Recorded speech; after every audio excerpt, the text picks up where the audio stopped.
allegiance to the flag of the United States of America and to the republic for which it stands, one nation, under God, indivisible, with liberty and justice for all. Can we have a roll call, please? Mr. Corman? Here. Mr. Taylor? Here. Mr. Zwicker? Here. Ms. Breyer? Here. Mr. Prince? Here. Mr. Person? Here. Ms. Palmer? Here. Roll call, Mr. Mayor. All present. Thank you, Bonnie. Well, we have no special presentations tonight. We'll start off with administrative report. Mr. Covington. Yes, Mr. Mayor, Council, wanted to just go through a couple of things. As you obviously know, we spent our last meeting, a great deal of last meeting discussing the Cedar River Library, and in the intervening 2 weeks, we obviously scheduled this meeting with the express purpose of trying to provide enough time to provide information and also to ensure that all 7 of you be here. I wanted to just remind you of a couple things. We do have the item listed under the unfinished business section of tonight's agenda. I wanted to also just, because it was a little bit confusing, just review the information that we provided you on Friday.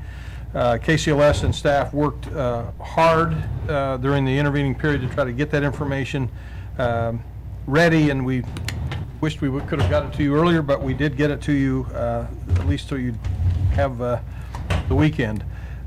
So what you received was a summary memo from staff, and that described a little bit about the information that you received, as well as a recommendation on financing the additional $1.5 million, and I'll come back to that in a minute.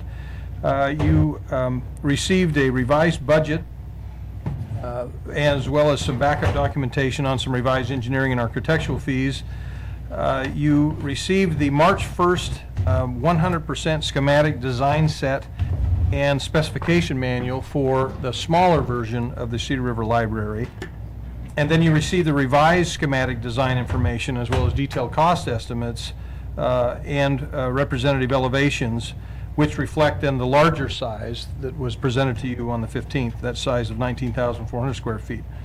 I just want to point out, most of the March 1st manual specification, that's still usable. We didn't want to go through the whole time and expense of redoing the entire manual set, but tried rather to provide the modifications that were applicable due to the increased size. We also provided in the packet a revised staff response to questions and comments regarding library costs and budget. That was revised to hopefully provide a little better clarity and understanding. That was some information that had been requested by members of some of our residents as well as by some of you.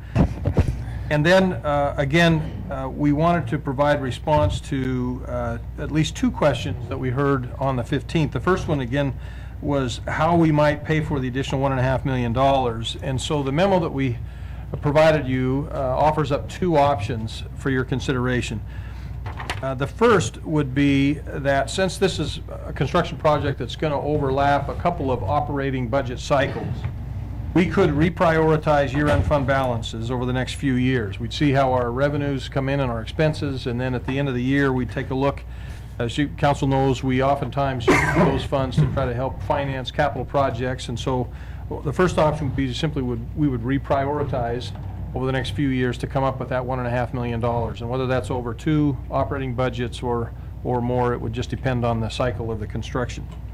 The second option would be then to simply extend the annual debt service for 1 year at the end of, it's scheduled now to finish in 2022.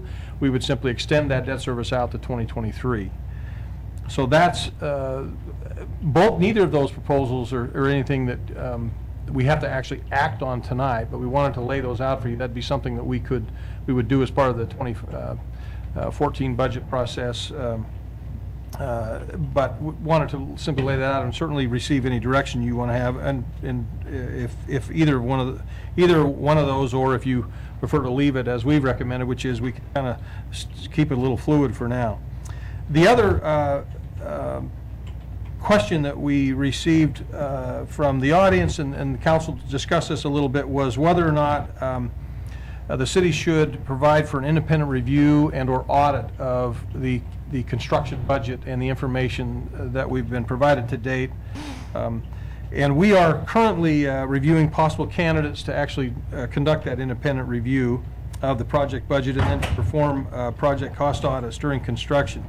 The intent would be that we could do that concurrently with the ongoing design and construction. So the idea would be not to hold up the decision on schematic design approval and the ability to move forward, but we would select our financial reviewer, independent financial reviewers, and then conduct those audits as we move along. Since we're still in the very beginning of the budget process, we're confident that we can have the right amount of review and any adjustments can be made in time to ensure that the dollars are being spent appropriately.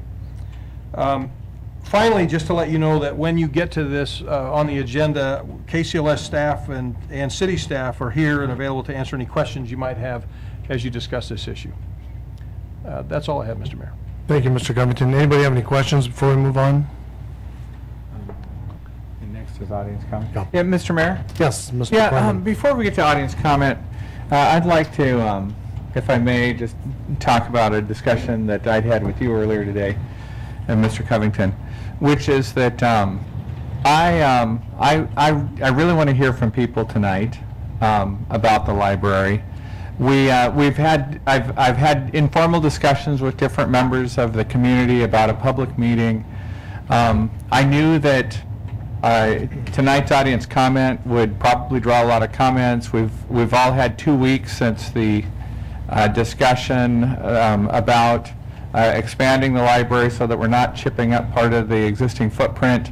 I could tell at the last meeting that it was much, much closer to something that the community could rally around.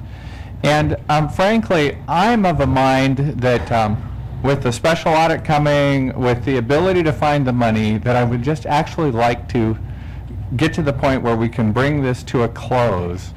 And so, and furthermore, my experience repeatedly with the library in this chamber is as we talk about, we make some progress and then we ask for a meeting to occur on the side, or we give it to community services to work it or something, but it ends up coming back to the council anyways. And so with that, I think I'd like to really challenge the community and the council to spend a little time at this. If we have to, take a little bit of a recess partway through, but I would love to just hammer this out, to deal with the questions, give the community the time to ask their questions. I would challenge the community to be forthright. Don't, if possible, unless you have to have more time, don't use your time at the podium to ask for more time. Ask us about specifically anything that's really bothering you. I have a feeling that there's some people, I don't have a feeling, I know because I've heard comments, there's some people still not happy with the entrance. I think the entrance was a reasonable compromise. I'm sure there's many different opinions about that. There's been talk about it would be nice to put one of the additions back on to the building. But if you're going to talk about that, go ahead and talk about it, and then I think we need to discuss it and make some decisions. And one, if we don't, the problem with not doing it tonight, and we don't have to. I mean, if the council decided that we didn't want to decide tonight, we don't have to. But I think we'll just end up back in here discussing it again. And we do have paid staff at KCLS. We have paid staff in the architecture firm, and we have paid staff in the city that are all gonna, idle on this and spend time. They'll be burning funds whether we, do it tonight or wait another week or two. I've got a special limitation that I won't be here next week either, so we could kill a couple more weeks, and I'm willing to do that if we have to, but I'd love to see if we can bring it to a close tonight. I'd like to do it in a way that we all feel good about it. I hope we can get there. I'd love to just give it a try, and so with that, I'd ask for a little bit of patience. I mean, I'd ask already maybe that we suspend the normal rules on the 30 minutes for audience comment. I'd move that so that we can give everybody a chance to speak that signed up. Second. Okay, it's been moved and seconded to extend the audience comment till we get through the people that have signed up. Mr. Mayor? Yes, Mr. Taylor. I'd like to just make a couple of comments, and I appreciate Councilmember Is that in Corman. regards to the motion? Oh, not in regards to the motion, no. Okay, so all in favor of the motion, say aye. Aye. Opposed? Okay, that carries. Mr. Taylor. Sorry go about ahead. that. Yes, I'm just as anxious to spread our wings and, let's get this thing moving in the right direction as we all would hope and want to do. But I'm not feeling very confident that I'm ready to do that just because I've received, all of this information on Friday. And I know that you're saying that it is reflective of some of the information that we have received in the past, but you're just revealing some modifications to us. But this is quite a bit of information to digest over a weekend. And so I really was hoping, and we've been waiting for the schematic design for some time. So I'm not one to want to hold anything up, but there's not anything urgent that says that we have to take this action tonight.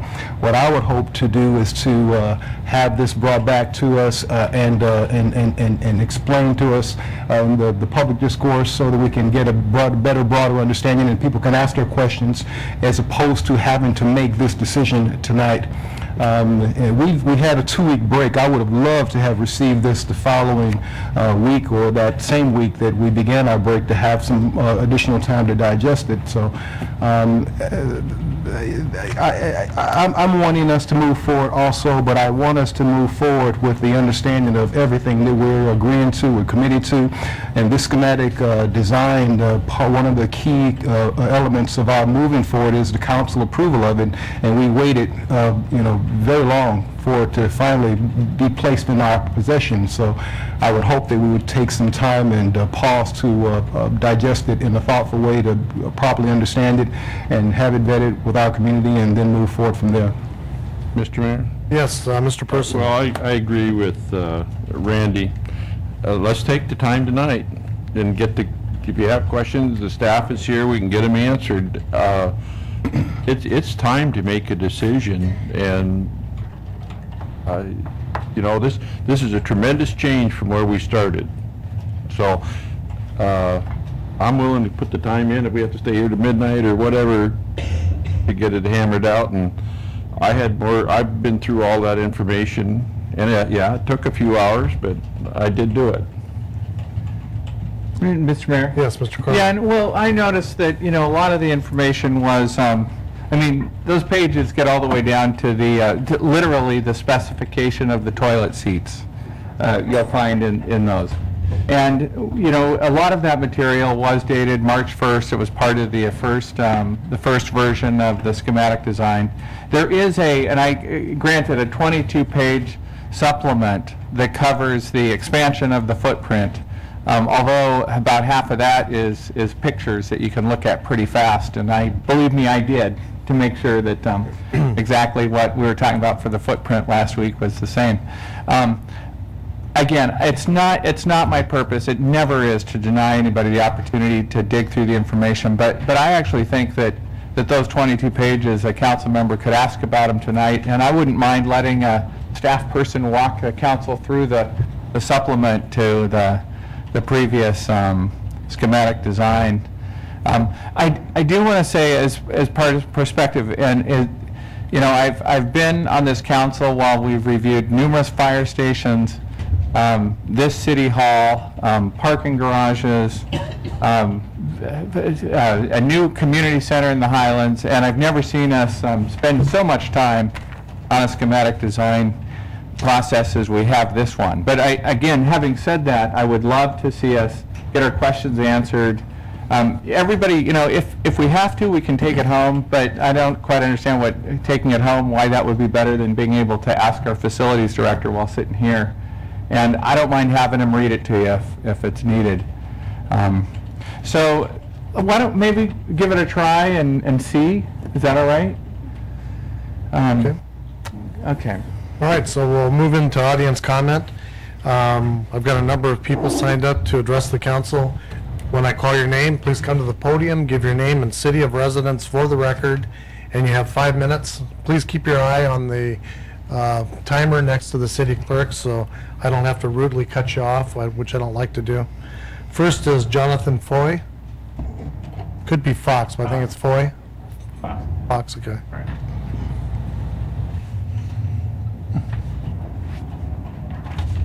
Good evening, Mr. Mayor, members of City Council. My name is Jonathan Fox. I'm a resident of Renton. And I just would like to express my desire that we accept yes. People of the City of Renton have expressed concerns about parking, the size of the building, the design of the building, and I think KCLS has addressed almost all of those. And we, through the vote last year, expressed where we wanted the library. We wanted it over the river. Let's take this for what it is. We've got what we want. And if you look at other libraries in the KCLS system, it's significantly bigger than the library in Newcastle. The parking is much better, and the parking is much better than that building. Process is great, but sometimes you have to come to the end of the process and just say, this is it. This is close enough, and do not let the good be the enemy, do not let the perfect be the enemy of the good. Thank you very much. Thank you. Next is Elizabeth Stevens.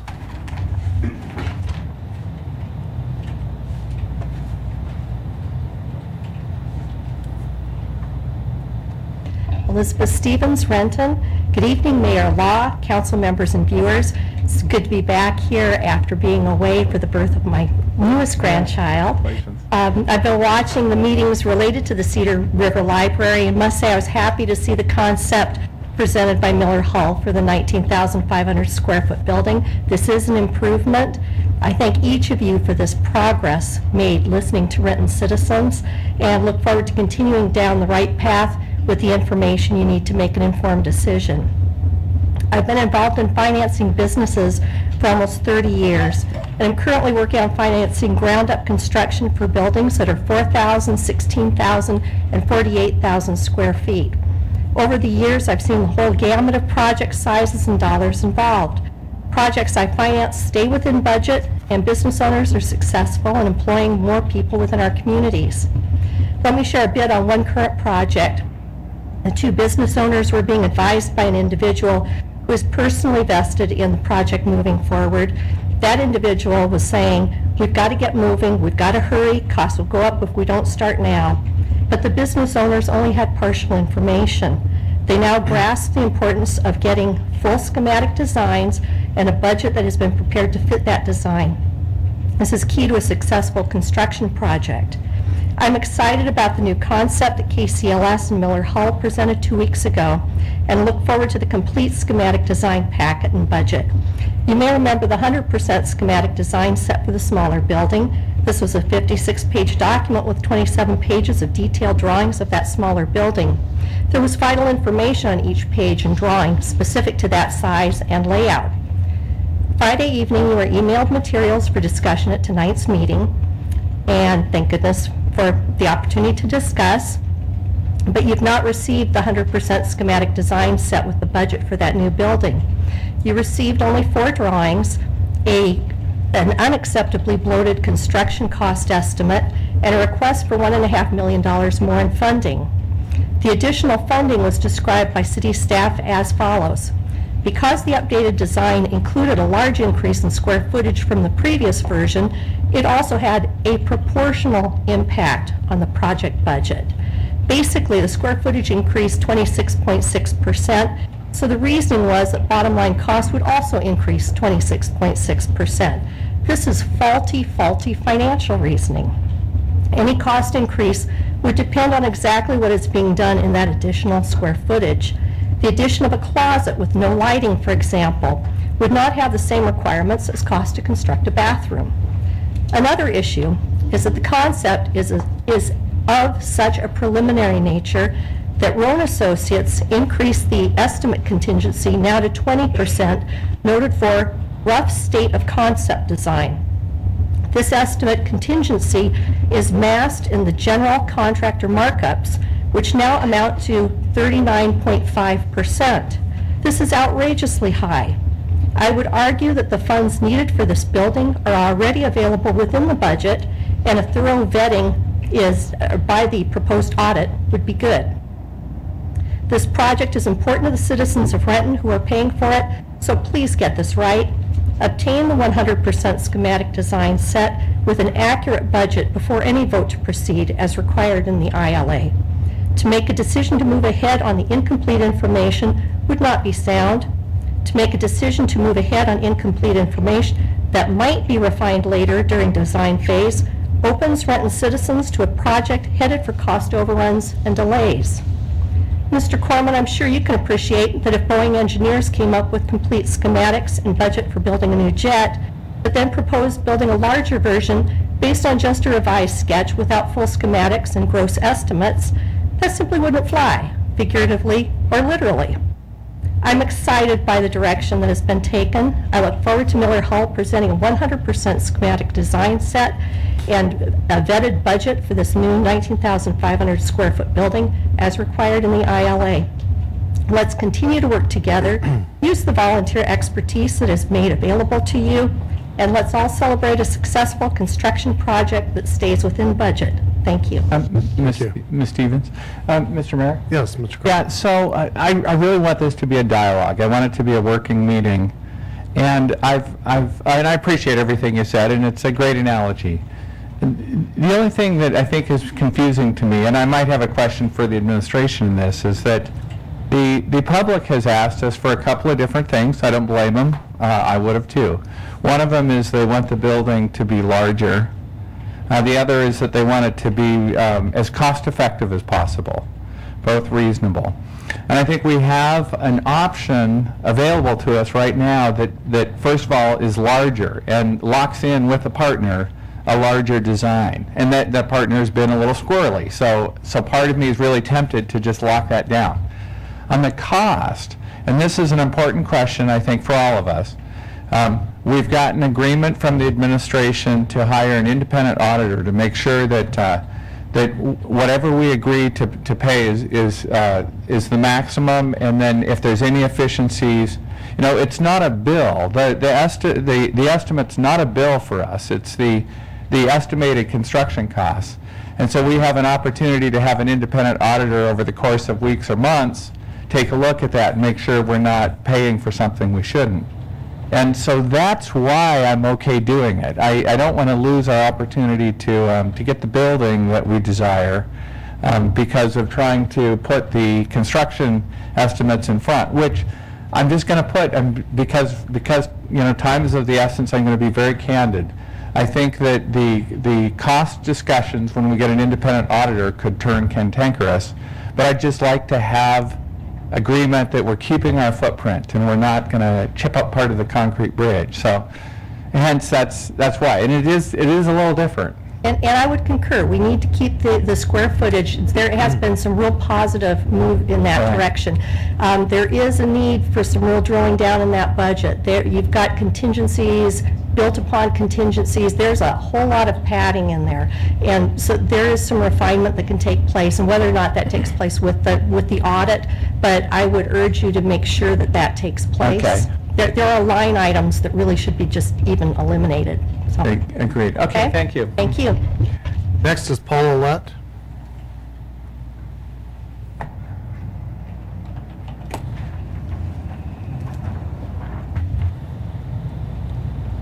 Paul Ouellette, lived in Renton for 40 years. I wasn't going to make any comments tonight. After Friday afternoon, receiving something at 5 o'clock, I decided I was going to leave Renton. I was kind of disgusted in a way, and I apologize for that, but I felt that we were, as citizens, we've been played with. I was pleased with Miller Hull's presentation 2 weeks ago of increasing the size of the facility, but it took a long time before somebody finally decided that the citizens were serious about wanting a library exactly the same size as it is now. They made some progress, by including the extra bay. I suggested that 2 weeks ago, Why didn't they start with that in the first place? They still haven't done anything about increasing the size. There's over the pile cap, like we suggested. The citizens still want a facility of the existing size. It's like, we'll give you a half a loaf, and we'll be happy with it, okay? I've heard comments here earlier tonight, let's get on with it, okay? Let's forget it, let's create some peace, you know? But the citizens really are concerned about their facility and their library. And in their presentation, Miller Howe simply chose to add dollars. We've pointed out a number of times, just like Elizabeth pointed out earlier, is that there is some major incompatibilities in the, not the construction estimate, in the program budget. That's the key, Randy. The key is, once you accept the spread of the dollars of the $8.9 million and stuff like that, that is not available for construction, okay, you're forced, you know, like someone in the council said, okay, let's go find some more dollars. My point is that the dollars are there. You just have not assigned it to construction, okay? And so the staff is out there trying to find out, okay, where do we get some extra dollars? Why is it that, in terms of Randy, I take exception to what you said, we have a schematic design that was submitted for the smaller facility, okay? Now we have a couple of drawings that make it bigger. I think Elizabeth pointed out very, very accurately is that this is not a schematic design as required by the ILS and legally. You know, you're holding yourself accountable, you know, fiscally by state audit and stuff like that later on, that you've accepted something which was not completed. Why is it that Roan felt that they had to add this 20% for rough stage concepts? Why would they do that? As a professional, they're covering themselves because they do not have a full schematic design. The engineers have not been asked to analyze this revised plan, okay? They've not been on board for this, okay? Even more disturbing to me was the presentation on the 15th was KCLS method of escalating the project budget by adding another $500,000 to have added costs. Why did they come up with $1.5 million? Okay, so the facility might cost, the construction might be approximately $1 million more, that's right, but what's the other $500,000 for? Where is it going to go? Okay, is that going to go to other owners' costs again? Additional fees, additional design, over and above basic services? All this is further exacerbated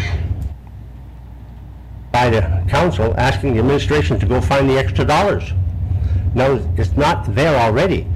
They're assuming that we got to go find some more. I'm saying that it's already there. You've got $8.9 million to spend, but where is it being spent?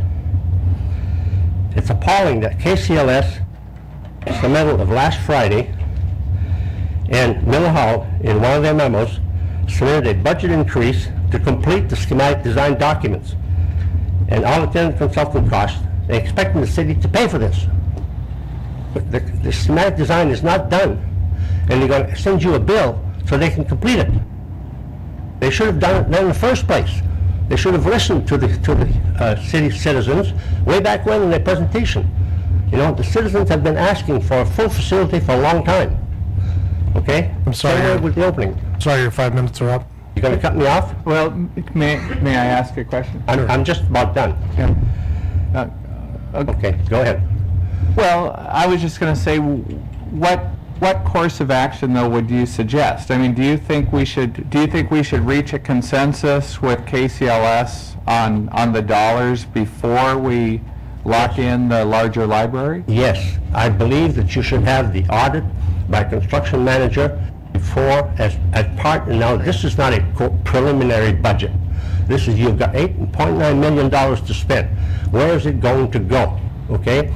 Right now, ACLS initially told Miller Howell, you only have $5 million to go build a facility out of the 8.9. Why did they do that? To make it a smaller facility. They had more money than that. They've reallocated it to many of those places. We discussed that once before. Initially, they had it someplace in site facilities. Now they just took the same dollars that were misallocated before, put it back into other miscellaneous categories. I'm sorry, but I have a hard time believing that. You understand what I mean? I think you ought to have the audit by construction manager saying, what is the OEM guidelines? What are the state guidelines for design of facility? So don't tell me that it's that more complicated.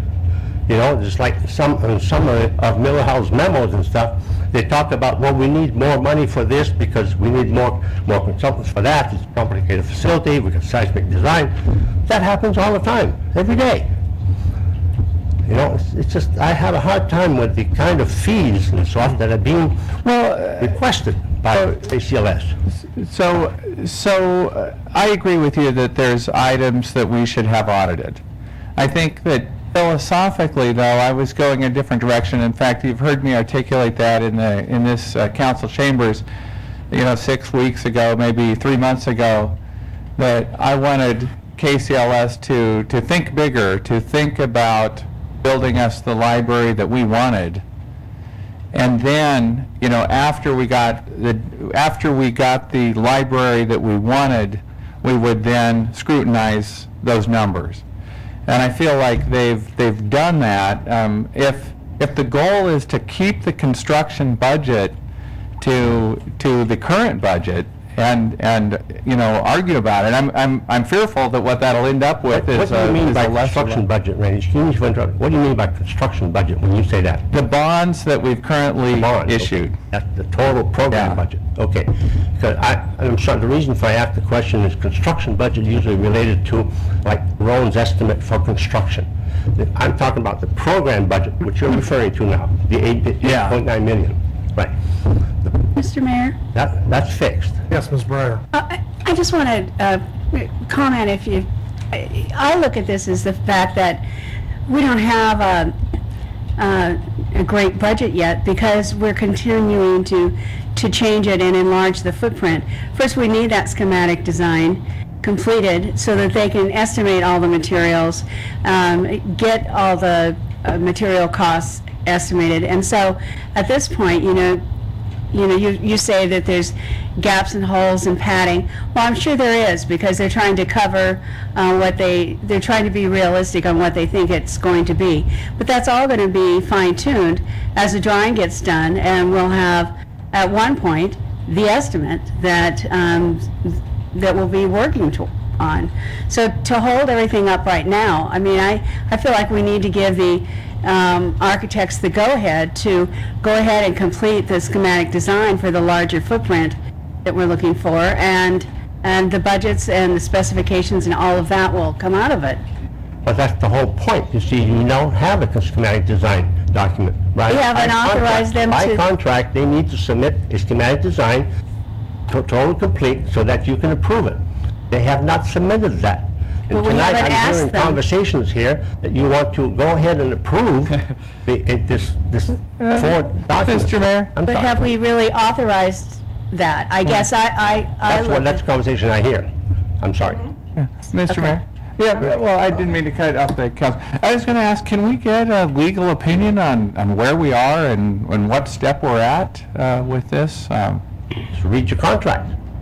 Excuse me, Mr. Wright, would you let staff answer this? City attorney maybe to... Well, if I might, Mr. Mayor, it might be helpful to have staff present. I think our feeling is that what you have before you would qualify as a schematic design approval phase. So if the council approves this, staff's feeling is this is sufficient to qualify and satisfy the ILA for schematic design and budget approval. There's a detailed budget. There are 100% schematic design at the smaller footprint and modifications based on the larger footprint that we feel qualify. The elevations and other things give the council and the staff enough information to qualify for schematic design. But we've got both KCLS and city staff are a lot smarter than me here who can respond to that. Mr. Mayor? Yes, Mr. Yeah. Chairman. Mr. Covington, can I ask, okay, so the budget, so what if the budget's padded by 20%? Does that just mean we've allocated an additional 20% and that we don't have to spend it, do we? No, we don't have to spend. I was just thinking, this city was part of the construction of the, what ended up being, a $60 million jail, $90 million total budget.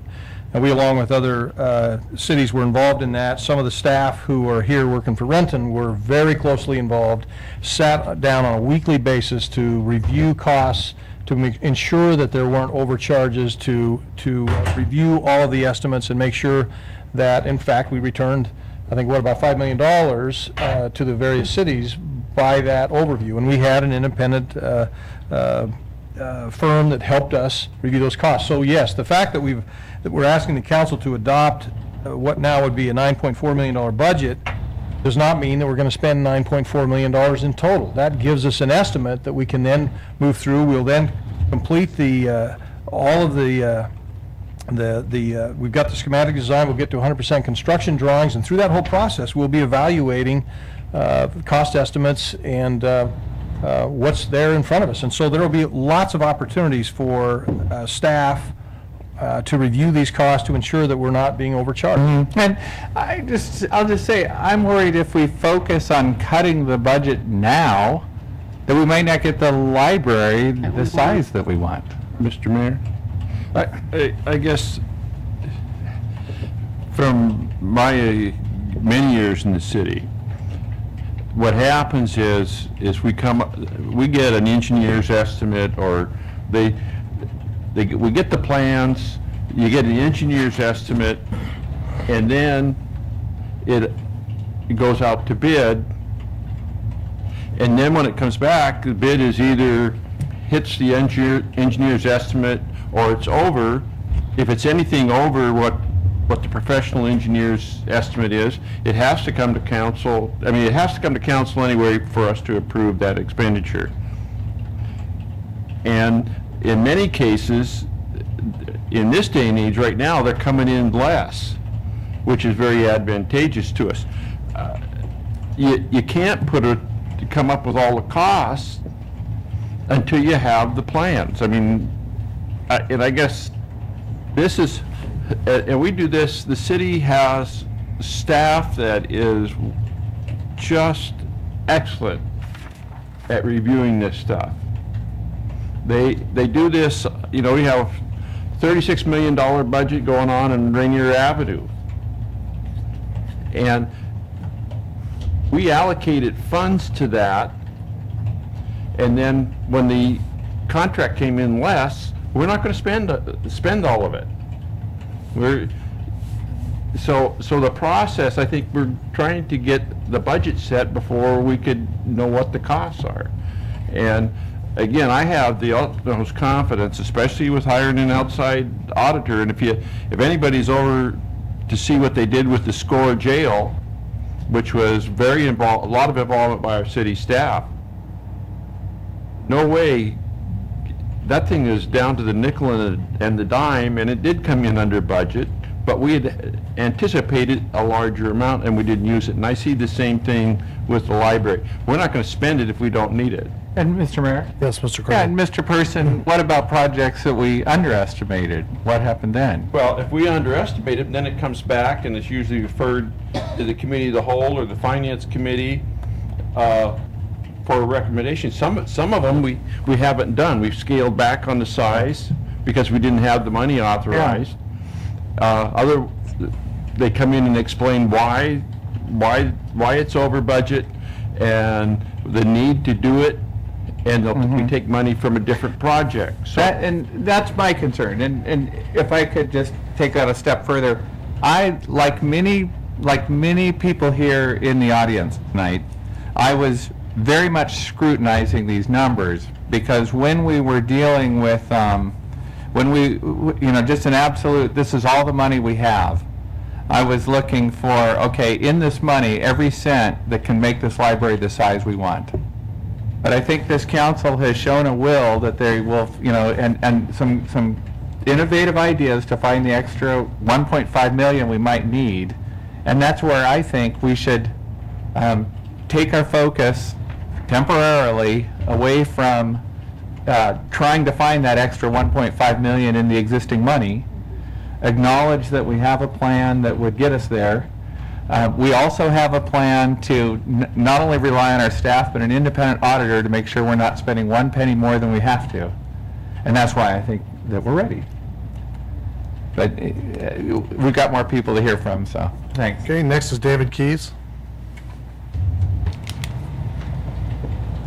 That was a great introduction, Randy, thank you.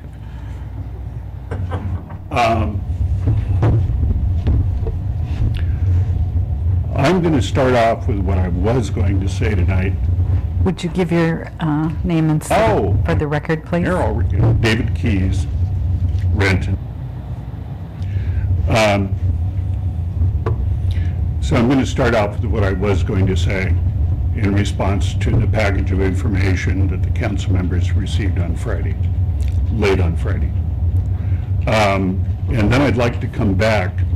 You made some good points. You've also made some, what I consider either misstatements or misconstrued statements. I'll thank you for correcting me. Well, and maybe it'll be an exchange, and that's fine.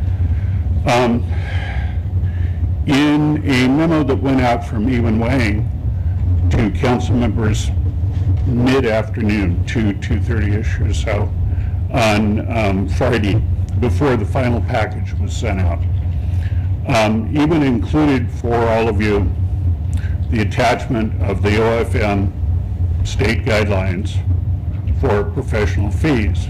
These are talking about public sector projects. And I hope you've all had a chance to read those, or if you've read them before, refresh yourself with them. The emphasis has been on talking about the professional fees that have been put down in KCLS's overall project budget. But actually, the detail of much of our criticism of KCLS's budget as it applies to professional fees is that they're not the scope of the services that are required in the different phases. In many cases, cover those fees or major portions of those fees within the basic services contract for the consultants. Now, I'm sure KCLS or their designers would take exception to some of that, and that would be fine. I mean, we would have loved to have had a chance to sit down and ask them questions. And perhaps some of it could have been established or cleared up at that time. But regardless of that, the very important part of these OFM guidelines is the scope, descriptions of what goes in to the various phases for the fees that they're suggesting. And you don't get one without the other. Saying that, specifically, the guidelines recognize schematic design as an important milestone. And it's an important milestone because of this issue we've been talking about for the last few minutes here. It is a point where the design direction and an anticipated budget for that design direction start to get cemented. And your own ILA treats it the same way. So by bypassing these requirements, you're also bypassing the requirements in the ILA. I realize Mr. Covington and other staff are going to disagree with me on that, and I appreciate that. But I'm telling you from my experience, from Paul's experience, from experience of others, that's the kind of thing you're risking.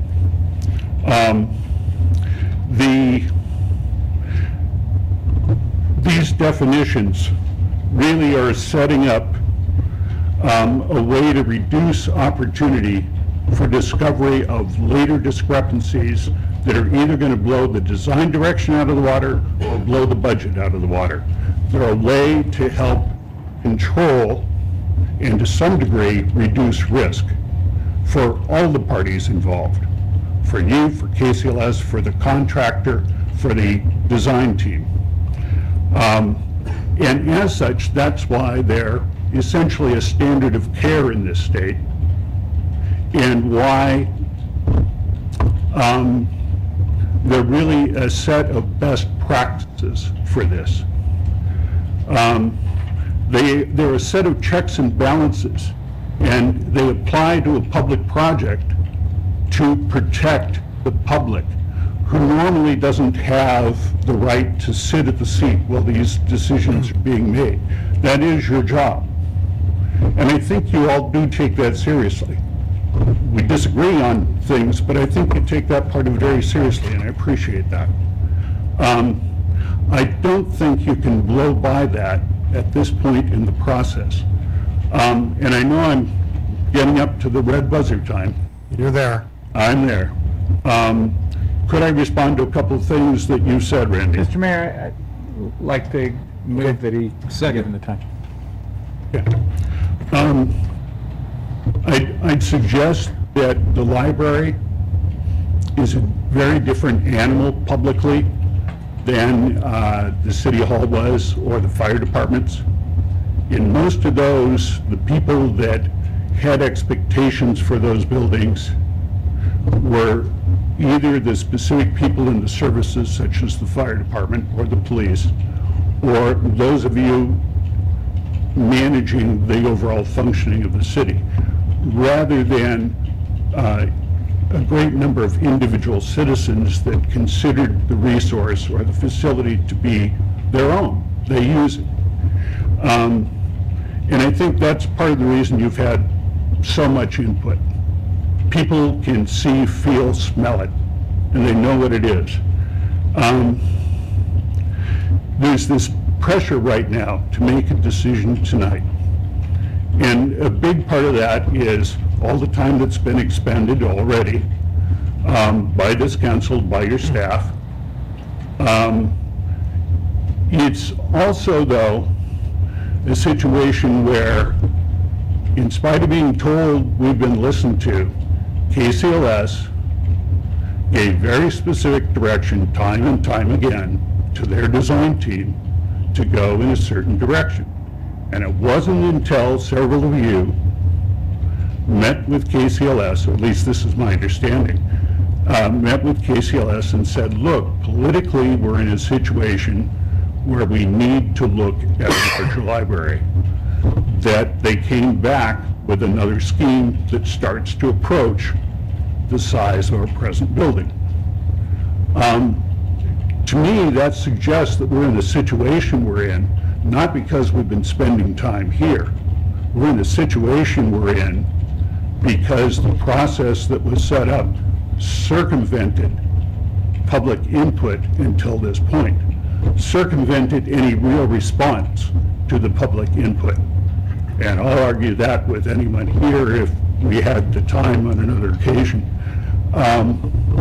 KCLS has created this. Now, the city perhaps, and KCLS I would expect to argue this, make this point.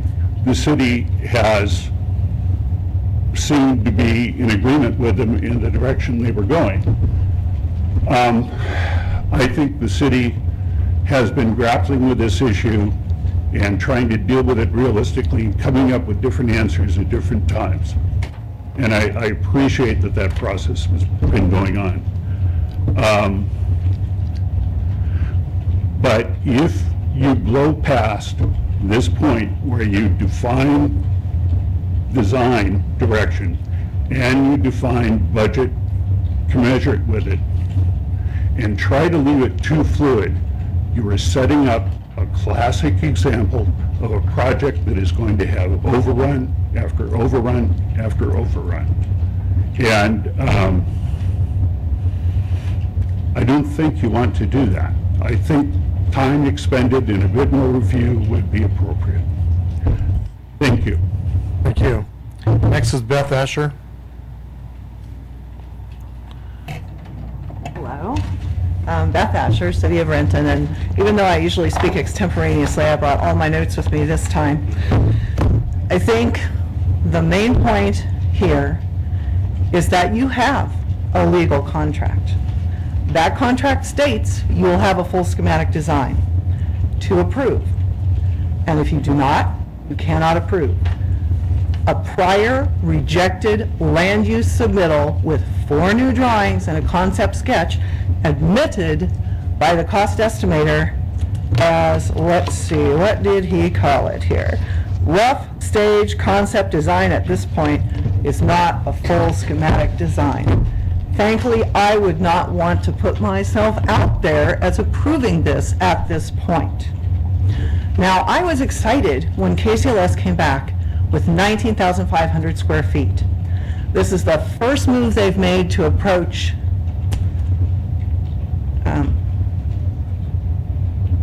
Sorry, I had to recharge my iPad, so I I was had to go like, pick should it I up. stop? I thought no. maybe you were transcribing it. I'm Just sorry. pick it up. Okay. Well, some people can type as fast or faster than they can talk, so I wasn't sure. Not my husband, however. So anyway, I was really excited because I thought this is the first approach they've made to the residents that is anywhere near close. Now, here's the thing to realize. There are other things they could do. And the way things are presented and have been presented, and this is a point we have been hitting over and over, is quite often misinformation and partial information. The bit of the gabions, which are the pile cap toppers, it doesn't matter which end is tied. If you tie one end and don't tie the other end, no big deal. There really isn't any difference there. However, the way you do it might allow for one of them to be brought up as a foundation so that we could replace that bay and recapture that space. If we're willing to go a little bit farther out and have this audit, and we're willing to recapture some of the misallocated funds, then perhaps we should go a little further and try to recapture that space too. There are also other ways to handle that entry. Residents really want that entry on the river. That's like the sticking point of all time. There is a way to do it and make KCLS happy at the same time. The entry doesn't need to be in the middle of the bridge, but also the brace frames don't need to be where they are.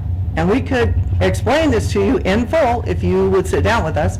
And we have wanted several times to sit down with KCLS and ask questions.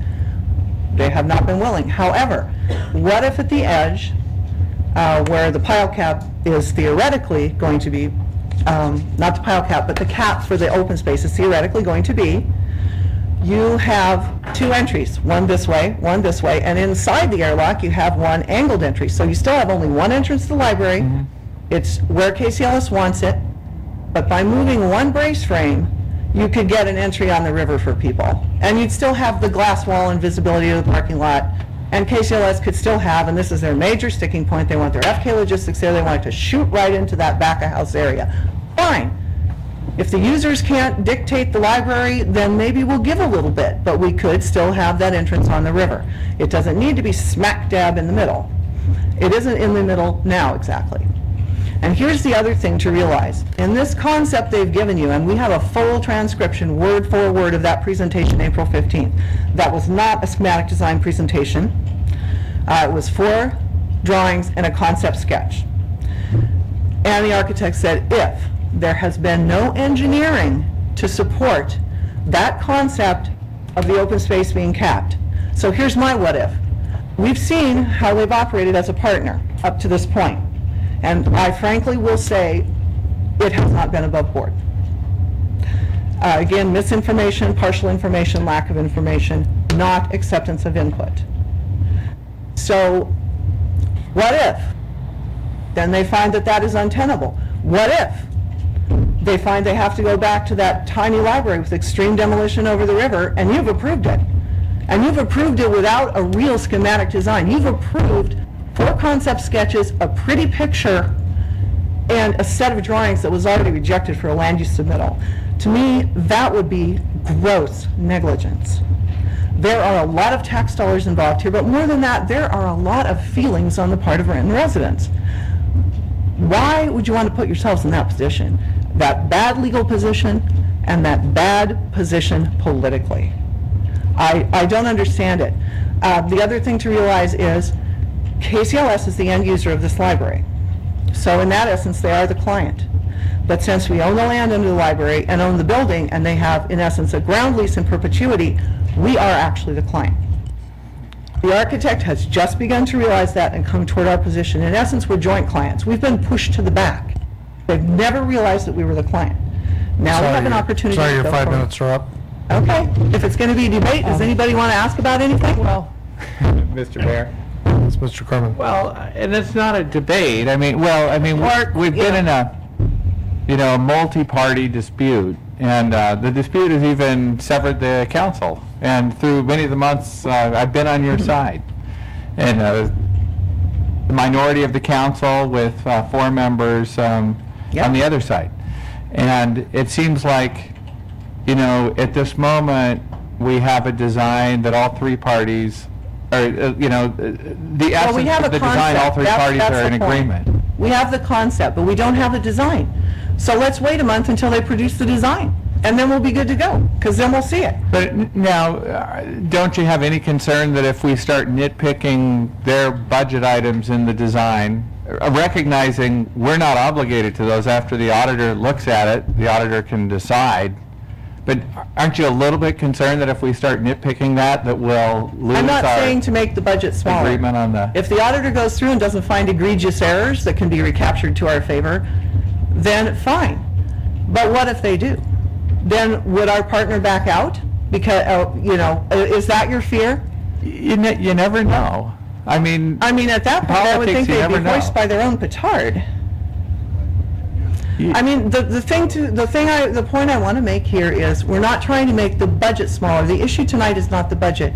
The issue is that by state guidelines in your own contract, you don't have the documents necessary to make this decision.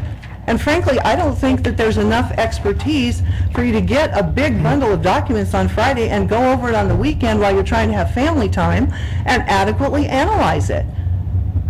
We have experts, we have a fisheries guy, we have an architect, we have 2 civil engineers in our group, and it has taken me months to get up to speed. You can't do this in a weekend. All we are saying is you do not have the information or the documents at this point required by your legal contract. That's what we're saying. We're not saying make the budget smaller. We're not saying we don't like the concept. We're saying we don't have what we need at this point, and our partner has not shown good faith. Mr. Mayor? Yes, Mr. I could Covenant. just qualify some of Beth's statements. I think the 4 documents that were presented on the 15th were in fact sketches, but the 4 documents that are before the council and were part of the submittal Friday are in fact schematic design and qualify for that. They're elevation drawings, they're 100% schematic design. So that's what But they're not you'd a be complete approving. set, You're not Jay. approving the sketches on the 15th of April. They're not a complete set. 4 drawings is not a complete Well, set there of was schematic 22 design. pages in the revision. That's kind of No, confused me. no, no, There are no. 4 Okay, excuse me, no, drawings. no. All right, Mayor?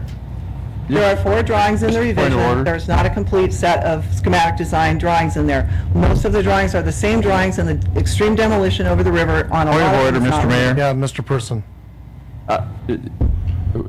People are spouting a legal opinion, and there's only one person in the room that is, can do that, and that is our city attorney. And the city attorney is the one that will tell us whether we can legally do it. Okay? Thank you. Next is Mark Martinez.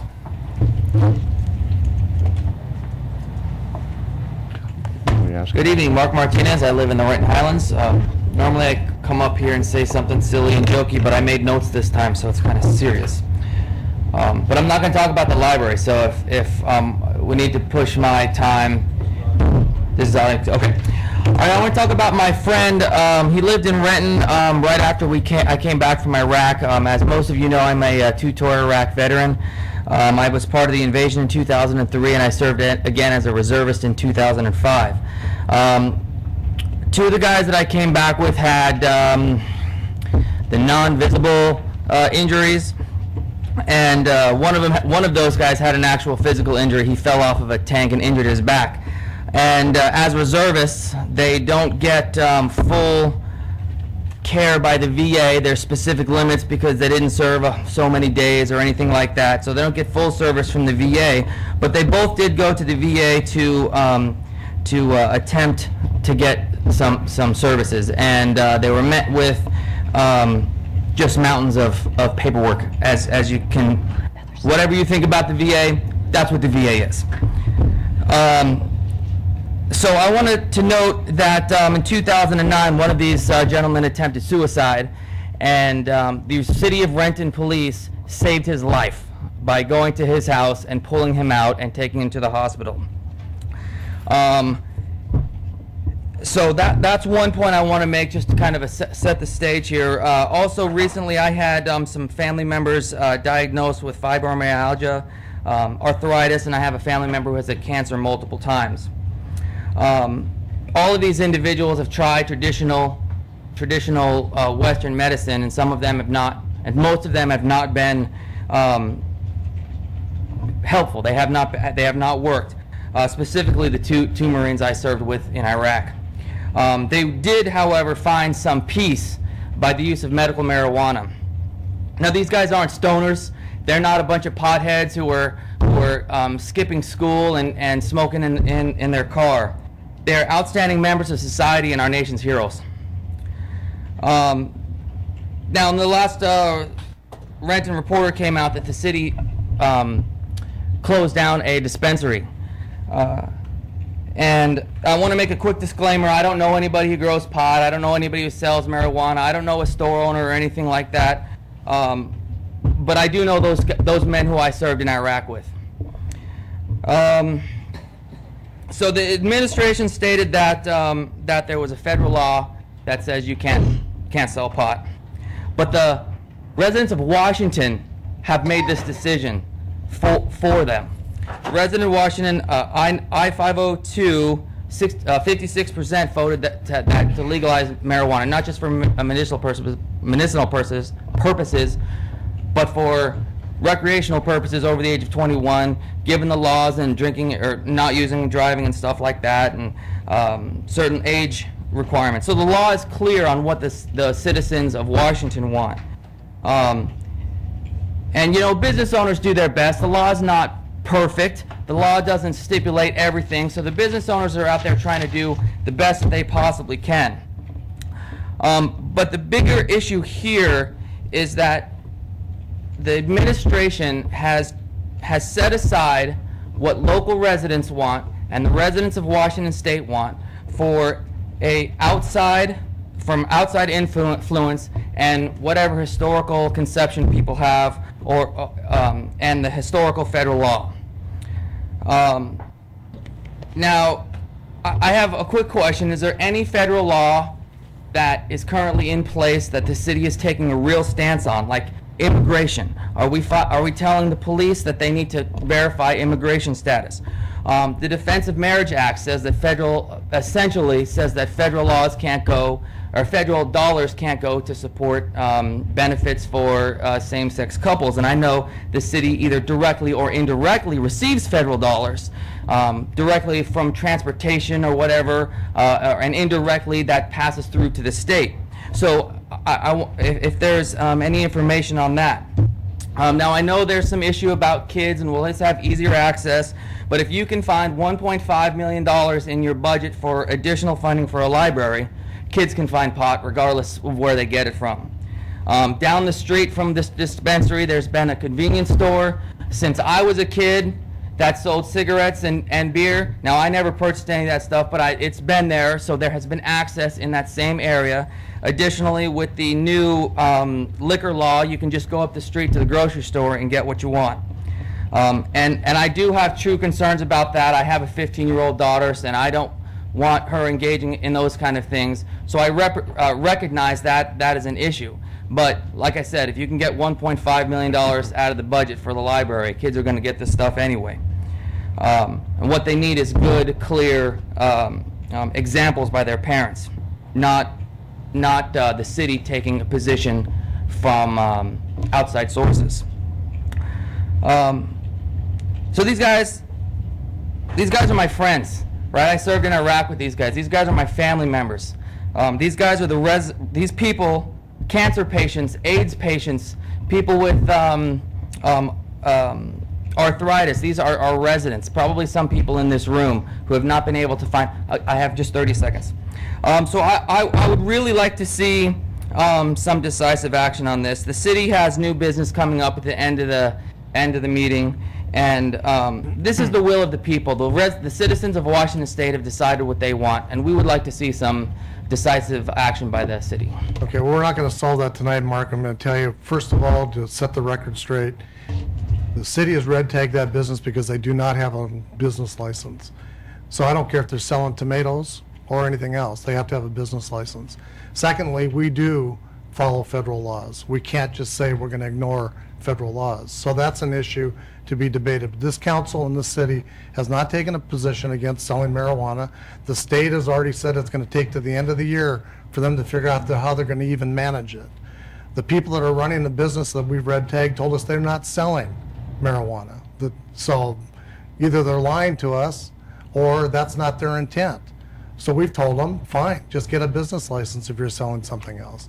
So that's what the issue is. If they came to ask to sell medicinal marijuana, would We don't the city... issue licenses for something that is a violation of federal law. But that's something that will be, certainly it has to be worked out by this entire state because the people want it. There's no question about that. Thank you. Okay, next is John Houston.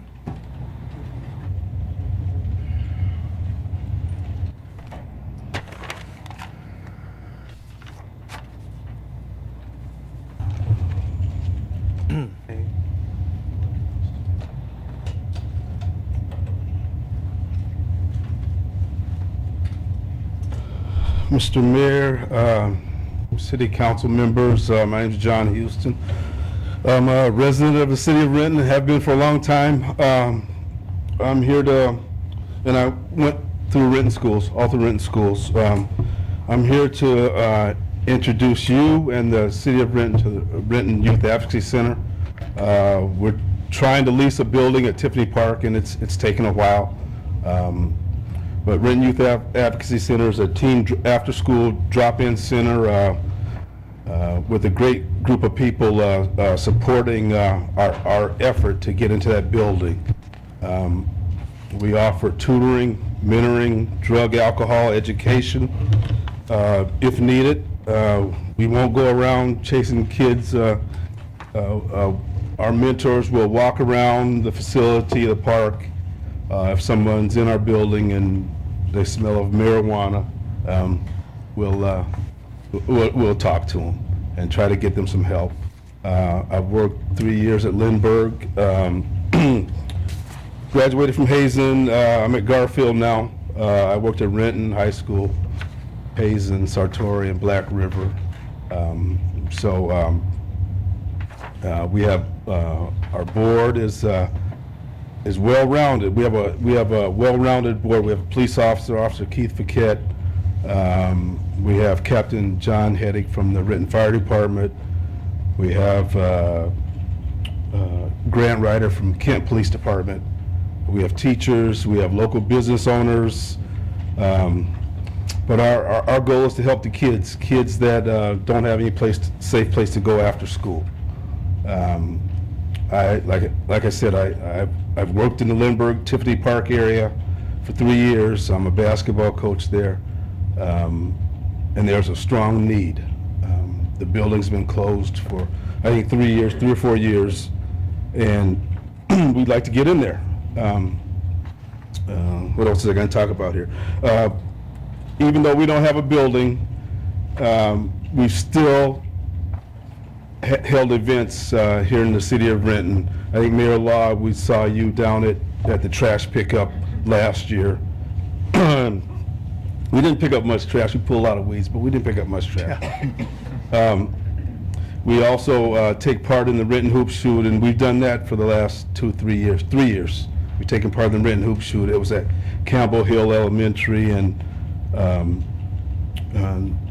they asked me to join that group of people, and they asked me, what should we do? And I said, get it out of I mean, the gym at Campbell Hill was like this, it's carpeted floors, so I said, get it into a real gym that smells like a gym, so we moved to Renton High School, and it's been really successful. A lot of people show up, we get Seahawks, and what's the Seattle Storm, and we get a lot of people in that gym, getting kids involved, shaking hands with police officers. Where a lot of the kids in the low-income areas, the Rolling Hills, I think it's called, and the apartments behind the Cascade Center, low-income kids that they don't care for police officers, but to be able to shake hands with a police officer, they give them a badge or a piece of candy or a bracelet or something, it just might change their outlook. So that's what we're trying to do at Renton Advocacy Center. We're also, we've taken part with the Return of Renton Car Show, which kind of helps us in ways also. We worked with Commander Floyd Elder and Sergeant Dave Skelton in the Renton Police Department to get some of the funds. They've helped fund us some of our permits and licenses and stuff like that, so we can get open. The Renton Police know the need of a place like Renton Youth Advocacy Center in Tiffany Park. You know, I grew up in those buildings as a kid at Kiwanis Park, Renton Highlands, North Highlands. Mother's Park is gone now, but I grew up in those buildings, and I know the value of it. So we're just a group of volunteers, and I know this is the volunteer city, but I have some frustrations also. The good parts, I have some frustrations also. We paid a land use fee last October, $2,060. We don't have a contract. We don't even have a walkthrough in the building. And I just told you about our board. We're not fly by night people. I work for Puget Sound ESD, and there's people who work for the Kent Police Department. There's Renton police officer. There's Renton fire captain. But we've gotten nowhere. Mr. Houston? Yes. If it's okay with you, I'll have my office call you and set up a time when you and I can get together and work through this. Thank you very much. Okay. Mr. Mayor? Your Honor, Mr. Mayor. I'll make sure that we get in touch with you maybe sometime tomorrow and set something up, and I'll meet with staff and discuss some of the issues with Tiffany Park, and we'll figure something out. I mean, appreciate the service that you want to provide, so I'm certain that we can work something out with you. Thank you very much. Yeah, if, I would go ahead and make a referral to the administration so we get a report back. I'd like to learn more. Okay, it's been moved and seconded to refer to a meeting that I've already set up with Mr. Now you have to report back. All those in favor say aye. Aye. Opposed? Thank you very much. Thank you, Mr. Houston. Okay, next is Dave Kroger.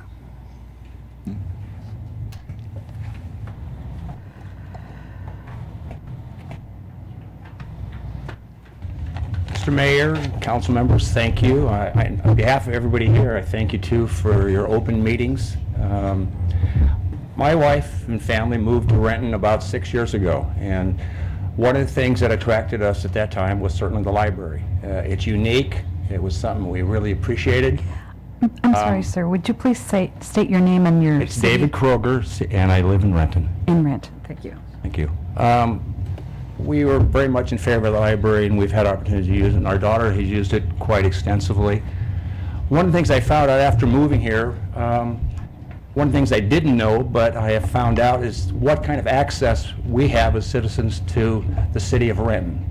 And there's been certain situations I've been involved in, and I can tell you, I can call a member of the city council, I can call the mayor, I can call the city, and I get a response. And try that in Seattle. That's where we moved from. It doesn't happen. So I do appreciate that. I also was very much in favor of the downtown redevelopment, and I still am. But the city and the citizens have spoken, and we're back to the library over the river, which is a great thing. It has been vetted, re-vetted, and vetted more. It has gone on for a long time. There's been some great changes during that process. There is more square footage. I think you've met as much as possible the needs of this community and listened to the voices of the citizens here. I also think it's time to move on. I think it's time to vote. I think it's time for you as leaders to show that leadership, take a stand, and vote. I recognize we have issues still in terms of a complete budget, managing that budget, and managing a big project. But you've managed projects in the past. You've had budgets. You've had complicated budgets, big projects, and you've made them work. And you'll make them work again. And I urge you to take a vote and move forward with this. Thank you. Thank you. Next is Melody Kroger.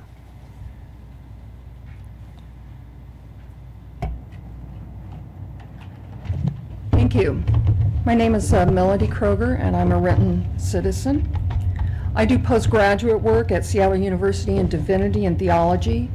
And while I spend a lot of my time in libraries, I also get to see firsthand how other people use the library facilities. People use libraries differently today than they did when I was growing up. Students now work collaboratively. They're grouped together around one PC monitor. Information is gathered, it's shared from online sources, published research papers from top universities, doctoral dissertations, scholarly journals, and research groups. The data, worksheet, and documents are sent around the campus, around the country, and even around the world for review and discussion. And all of this takes place in front of one PC monitor. No one wanders the stacks these days looking for materials. No person under the age of 30 has used a hard copy encyclopedia.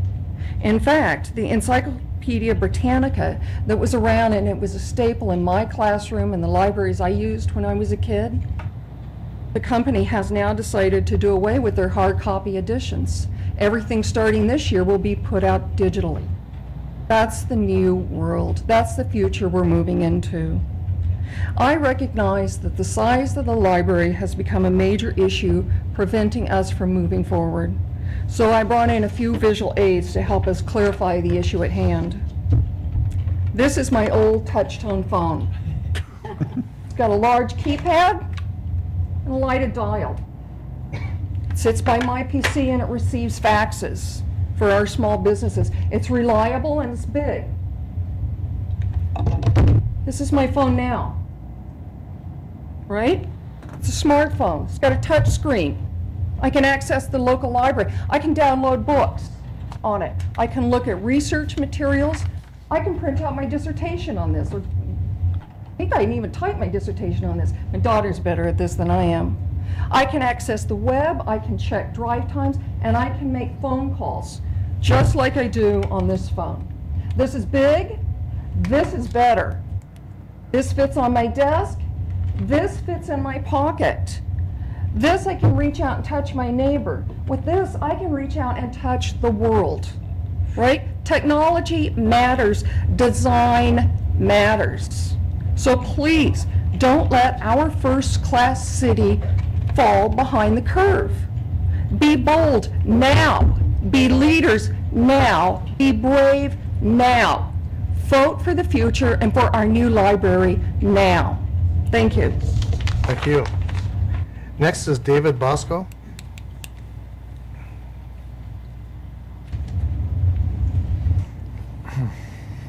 Hi, thank you. David Bosco, born and raised right here in Renton. It's a new thing for me. I'm actually here to show my support for the Renton Youth Advocacy Center. I live top of Renton Hill here, right across from Philip Arnold, right across from the Renton Philip Arnold Park building, which of course is also closed.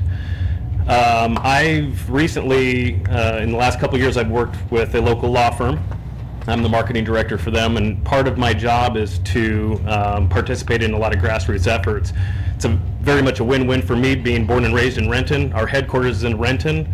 I'm very fortunate, feel very lucky that that's the situation I've been put in. My wife and I have a 7-year-old son, and every day, rain or shine, we're at the park. I also see a need for that park building to be open. I myself used the Tiffany Park building and the Philip Arnold Park building when I was a kid. You know, if I remember days where I didn't have anything to do. My mom worked at the DoubleTree, waiting to, banquets. My dad worked at Boeing. I didn't see my parents that often, so what was I doing? I was walking the streets. You know, I made it okay. Now, some of my friends, they didn't make it okay. I have friends that have committed suicide. I have friends that are strung out on drugs today with kids. It's important to me now. It wasn't even 5-10 years ago. I didn't care. I was still irresponsible at some level. I care now. And I care about my son. I care about our community. There is an enormous need for these park buildings to be open. John and I connected because of my meeting with Tim Williams here at the city, at City Hall. Because I simply wanted to, let's open up the park building. I'll rally the troops. We'll pay for it. I don't need the city. I'll take it. I would thank it, but I started doing the math. I talked to everybody. My neighbors are willing to cough up some money. So I talked with Tim, and I just wanted to know how much does it cost to get this park building opened up so our kids can go and have a place, have an outlet, so they're not out doing drugs, going down the wrong path, and messing around with the wrong kids. And that's happening more now than it was when I was younger. That's just wrong right now. That should not be happening. We need to get these park buildings opened, whether it's by community support, coughing up the dough, or whether it's by volunteers or a combined effort, which I see being the most reasonable source. I have committed to support the Renton Youth Advocacy Center's goal and their mission. I would like to see the Philip Arnold Park Building be associated with that and the other park buildings in Renton. The law firm that I represent, we are committed to actually sponsoring and showing our support on several different levels, including during the family fair that's coming up at the Spring Festival on May 11th. We're supporting the youth center to be there, and also during Renton River Days, where last year we sponsored the Communities and Schools Foundation of Renton, which was fantastic. We raised some money. We got kind of rallied the community. We're going to do that this year for Mr. Houston's organization. That's all I wanted to share. Thank you very much. Thank you. Next is Kathy Ostenkop.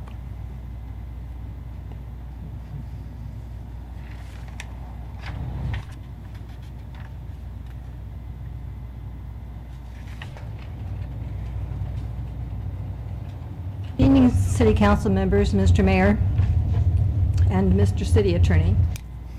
I have spoken on several occasions on the entry over the river and the dual purpose this provides to the citizens of Renton due to the library's connection to Liberty Park.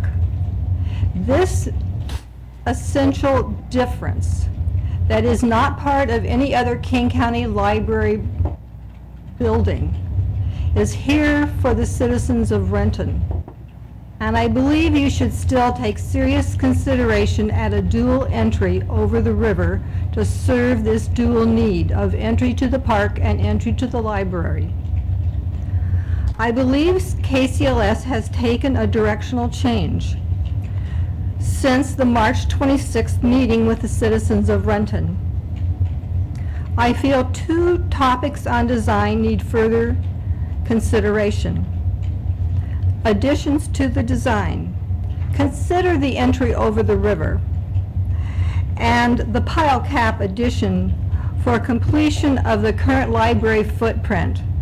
It would be an inexpensive, from the perspective that I have considered, and the cost per square footage, to put the pile cap on and give us that extra additional space that is not in the current design. Listening to KCLS and listening to the discussion tonight, I wonder, will KCLS present a full schematic design that will satisfy best practices for architects? And when? This financial milestone for financial checks and balances, when will it come? Mr. Attorney, is KCLS avoiding the ILA compliance? Is the city of Renton skirting the ILA compliance by voting on this, what is considered to be a schematic design, but we're really not quite sure that we have all of the pieces together tonight? Thank you. Thank you. Mr. Mayor? Yes. Is it, I feel bad putting the city attorney on the spot, but I think there is a question, yeah, on the floor.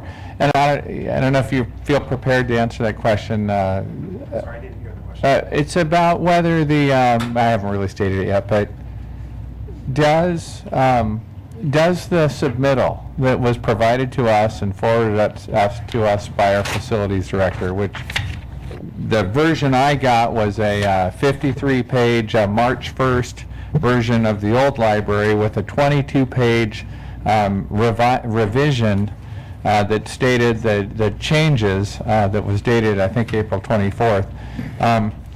Do those constitute schematic design as is legally required by the ILA? So is it something that council could approve if the council chose?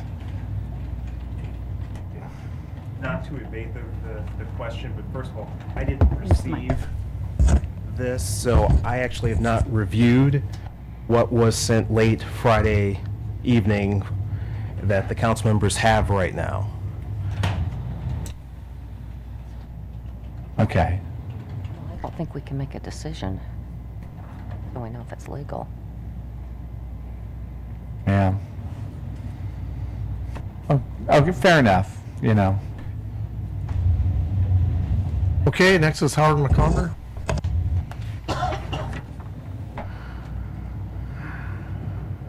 Howard McComber, I live in Renton, and I had to make a dash, and I'm sorry, which is probably what the most important thing was said, what you were saying. I'll tell you how I feel about this whole thing. Number one, I know all of you, and I also know all of you very much.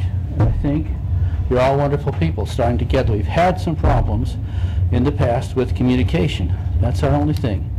We have some very active volunteers who want to participate and be part of the design ideas and give their designs and have ideas. They think they can solve some problems. They can give great contributions. I think that's very valid, and they are good people, and they're trying hard, and they are very capable, have great experience, great knowledge. This is fantastic. Okay, the other thing is we have KCLS, who are much wider spread than us. We invited them in to do a library, and I think we're going to have a fabulous library. We won't have this much trouble at the Highlands, but I do want the Highlands Library. That's sacred, so leave that on the table.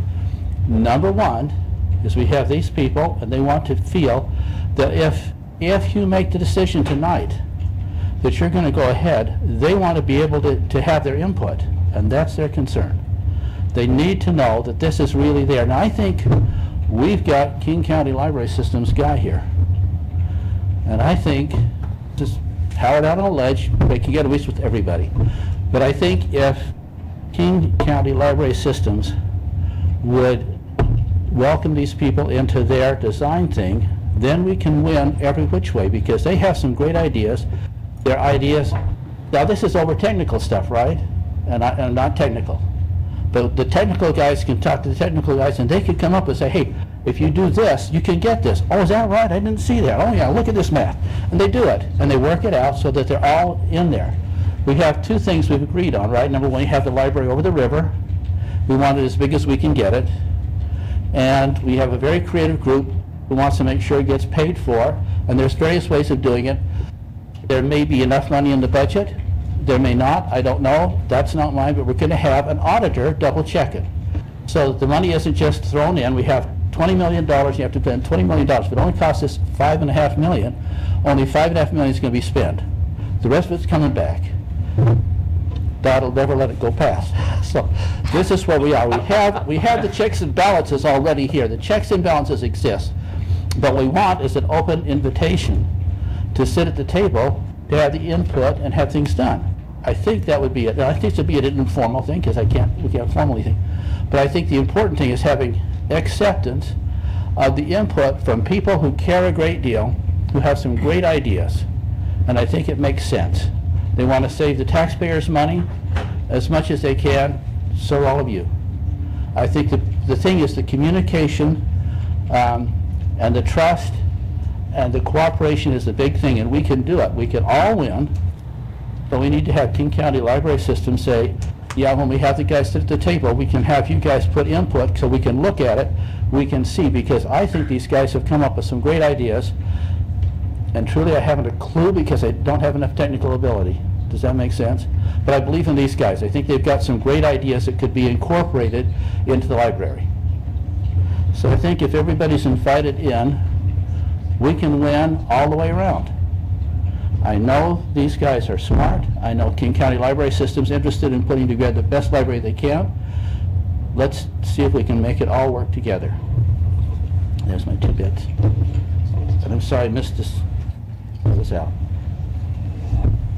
Next is Carrick Main Render.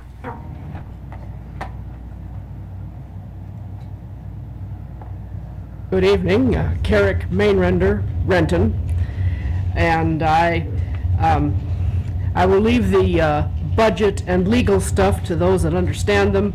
I want to say that I wish this was over too, but I think that this design is not yet complete, and we need to really hold King County by the throat or whatever until they give us what we really want. The first thing I want to say is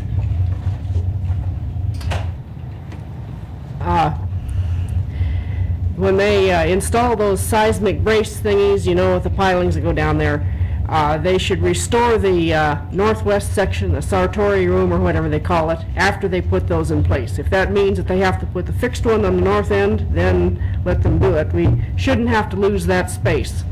If we don't decide to restore our northwest collection to the splendor of Burion's, we can put something else in there. We can certainly find use for that space. And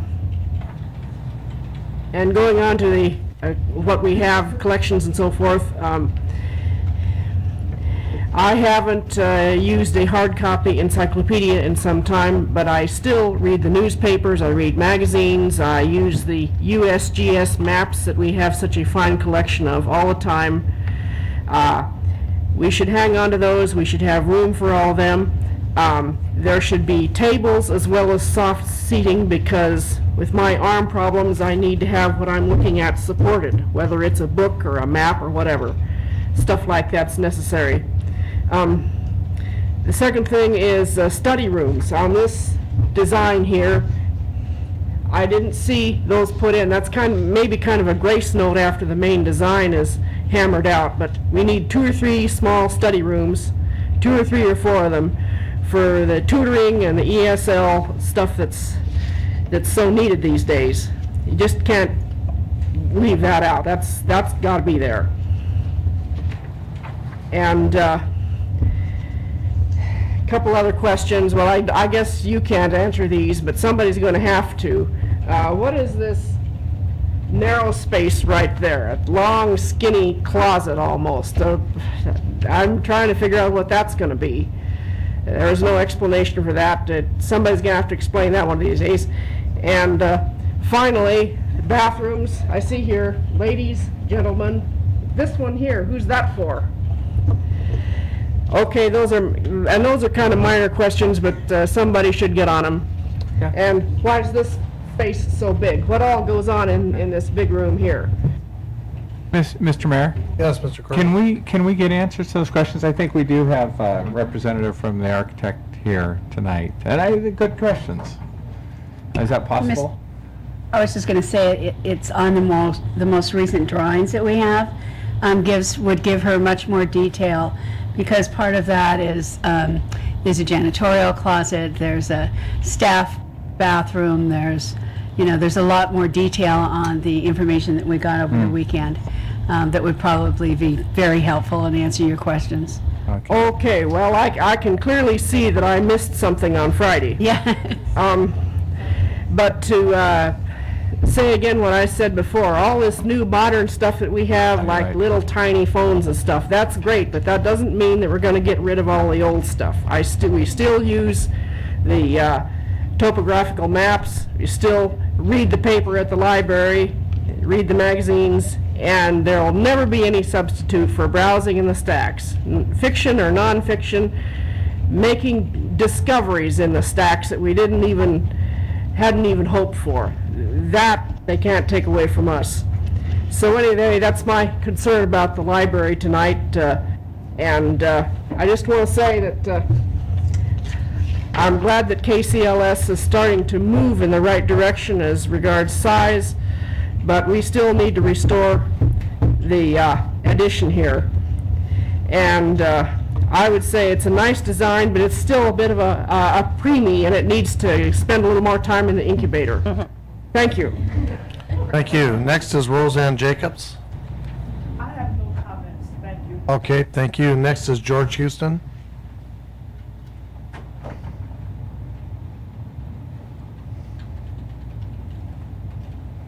Good evening, Mr. Mayor, members of the council. My name is George Houston, and I'm a 20-year-long resident of Renton.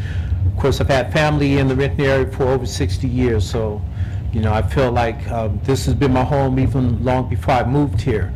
I'm not going to talk to you as a minister or as a chaplain. I'm not going to talk to you as a former Marine.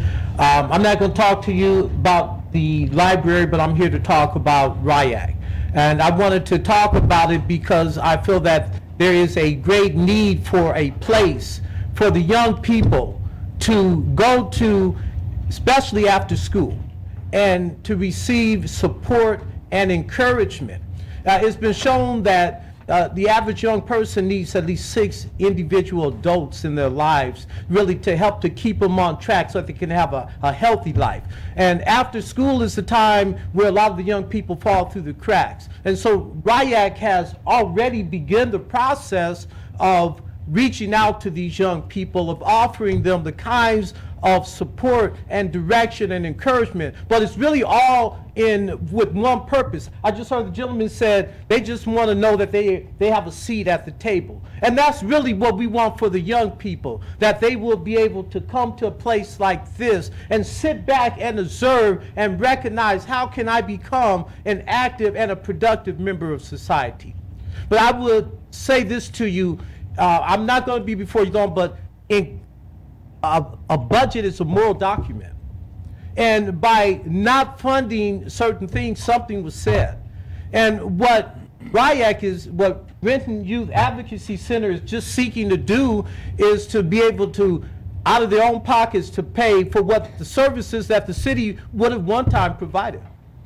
And to be able to then take that money that would have normally been going towards employees and bringing in volunteers, bringing in other community leaders, bringing in people that are like-minded, and then helping those people to be, whether they want to call themselves that or not, role models and mentors for these young people. Showing them that, you know, you do not have to take the way of the gangbanger and the person that wants to sell you the drugs and just want to hang out on the corner, that there are really people out here that got your best interests at heart. And so I'm hoping that, Mayor, when you meet with John, that you would really consider the impact, because we've been waiting a long time. You know, someone said that justice delayed is justice denied. So to wait 6 months after paying $2,000, never having received a walkthrough, you know, for people that are just doing fundraisers, you know, they're doing car washes. You know, they're not sitting back and have some kind of a grant or some kind of other source of fund. You know, so I really encourage you, Mayor, and all of the city council members, you know, that this might even be a area that you might want to look at. How can these youth come, maybe and visit your offices and maybe learn something from you? So thank you very much for your time. Thank you. Next is, first name is Horst, and I can't read this, and Randy Corman can't read it, so I'm not the only one here that. Is there somebody from 166th, Southeast 166th? The last name Birch, maybe? Okay, well, it's a phantom. Okay, that's it. We're moving on to consent agenda. We have 9 items on the consent agenda for council consideration. Is there any item a council member would like pulled for discussion? Mr. Mayor? Yes, Ms. I'd like Burr. to remove item G. Okay, Mr. Mayor? yes. Mr. Move Burr. approval of the consent agenda minus item G. Second? It's been moved by Mr. Corman, seconded by Mr. Zwicker, that we, council concur with the consent agenda minus item G. All those in favor say aye. Aye. Opposed? The ayes have it. Ms. Breyer? Yes, item G is the Community Services Department, and it's a approval of a King County Youth Sports Facility Grant to accept $65,000 to assist the capital improvements for the new Meadowcrest Playground.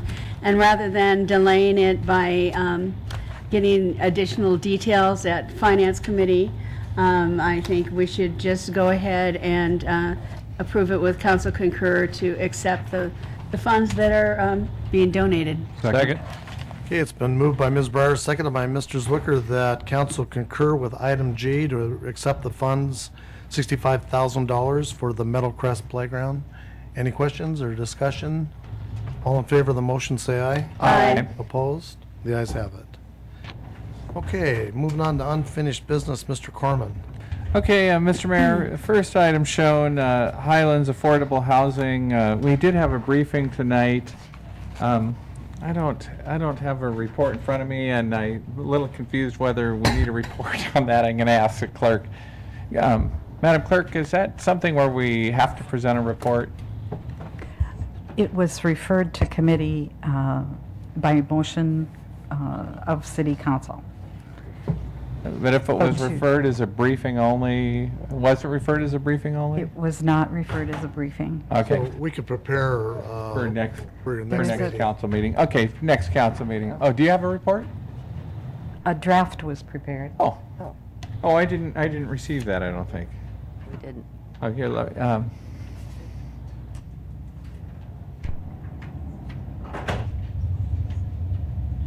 Wait and do it. you know what, let's just do it next week. That's not quite right. Okay, okay, so, secondarily, and I'm just not quite sure what to do with this one. We have a draft committee of the whole report on the Cedar River Library budget and schematic design. An open question. He's sneaking out. Can you I see see him that. sneaking out? I'm actually here for just a moment so I could chat with him. but- Because you may have a question. Okay, okay, well. Peter's going to meet you. That'll be fine. We'll Yeah. get, we'll You find can have it. go ahead and have a sidebar. We'll just wait. You can't write We're comedy nervous. like that. No. And I was just so that nobody's confused, I was just gonna say the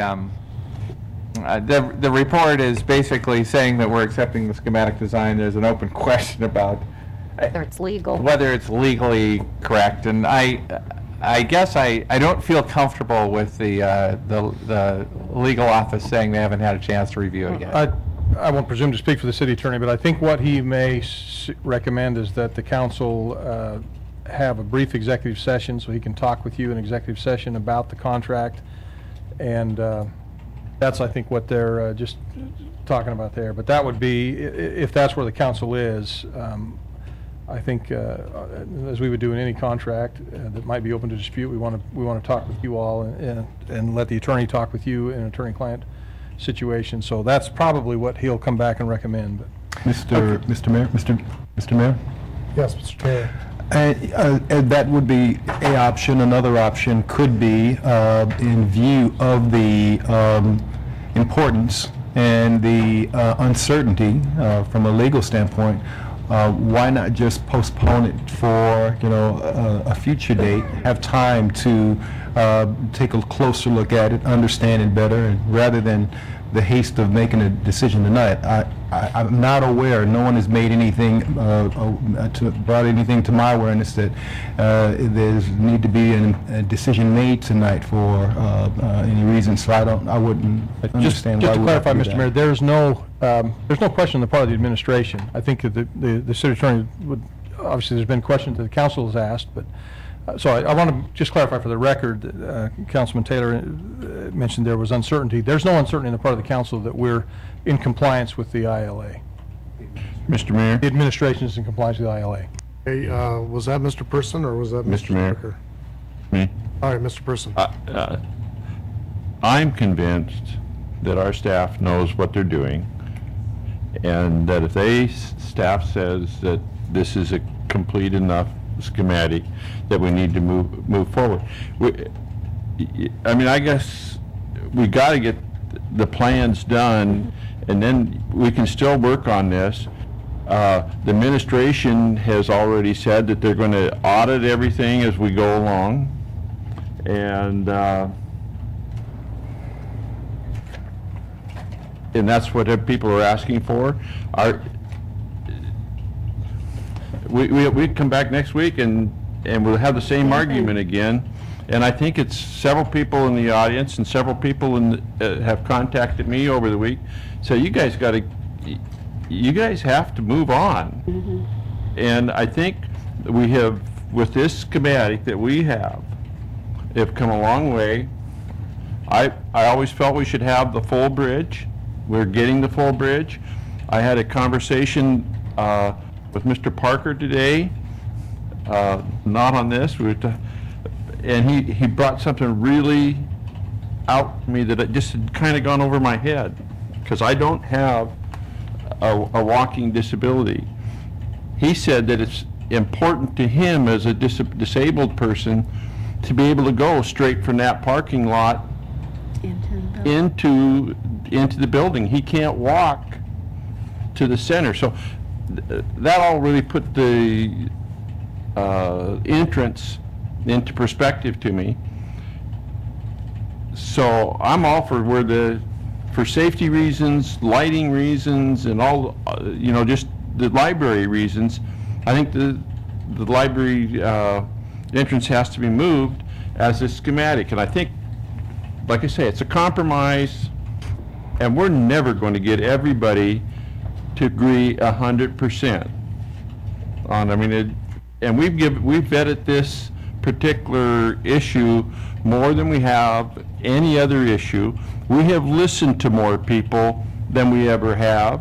We wouldn't be in where we are tonight if the council hadn't listened and the staff hadn't listened. And I think somehow, because automatically it just didn't happen the first or second time, that people thought the process wasn't working. I think the process worked. I really, really do. So I personally want to move forward tonight. So, Mr. Mayor? Yes, Mr. Taylor. Respectfully, I appreciate my colleague's statement, and I can say that for the record, this has been a very bumpy ride process. And just tonight we've heard, and I voiced it early on, that it struck me as odd that I would receive all of this documentation 5 p.m. on Friday and be expected to take action on a vote as important as this tonight. I would have hoped to have had more time to vet it.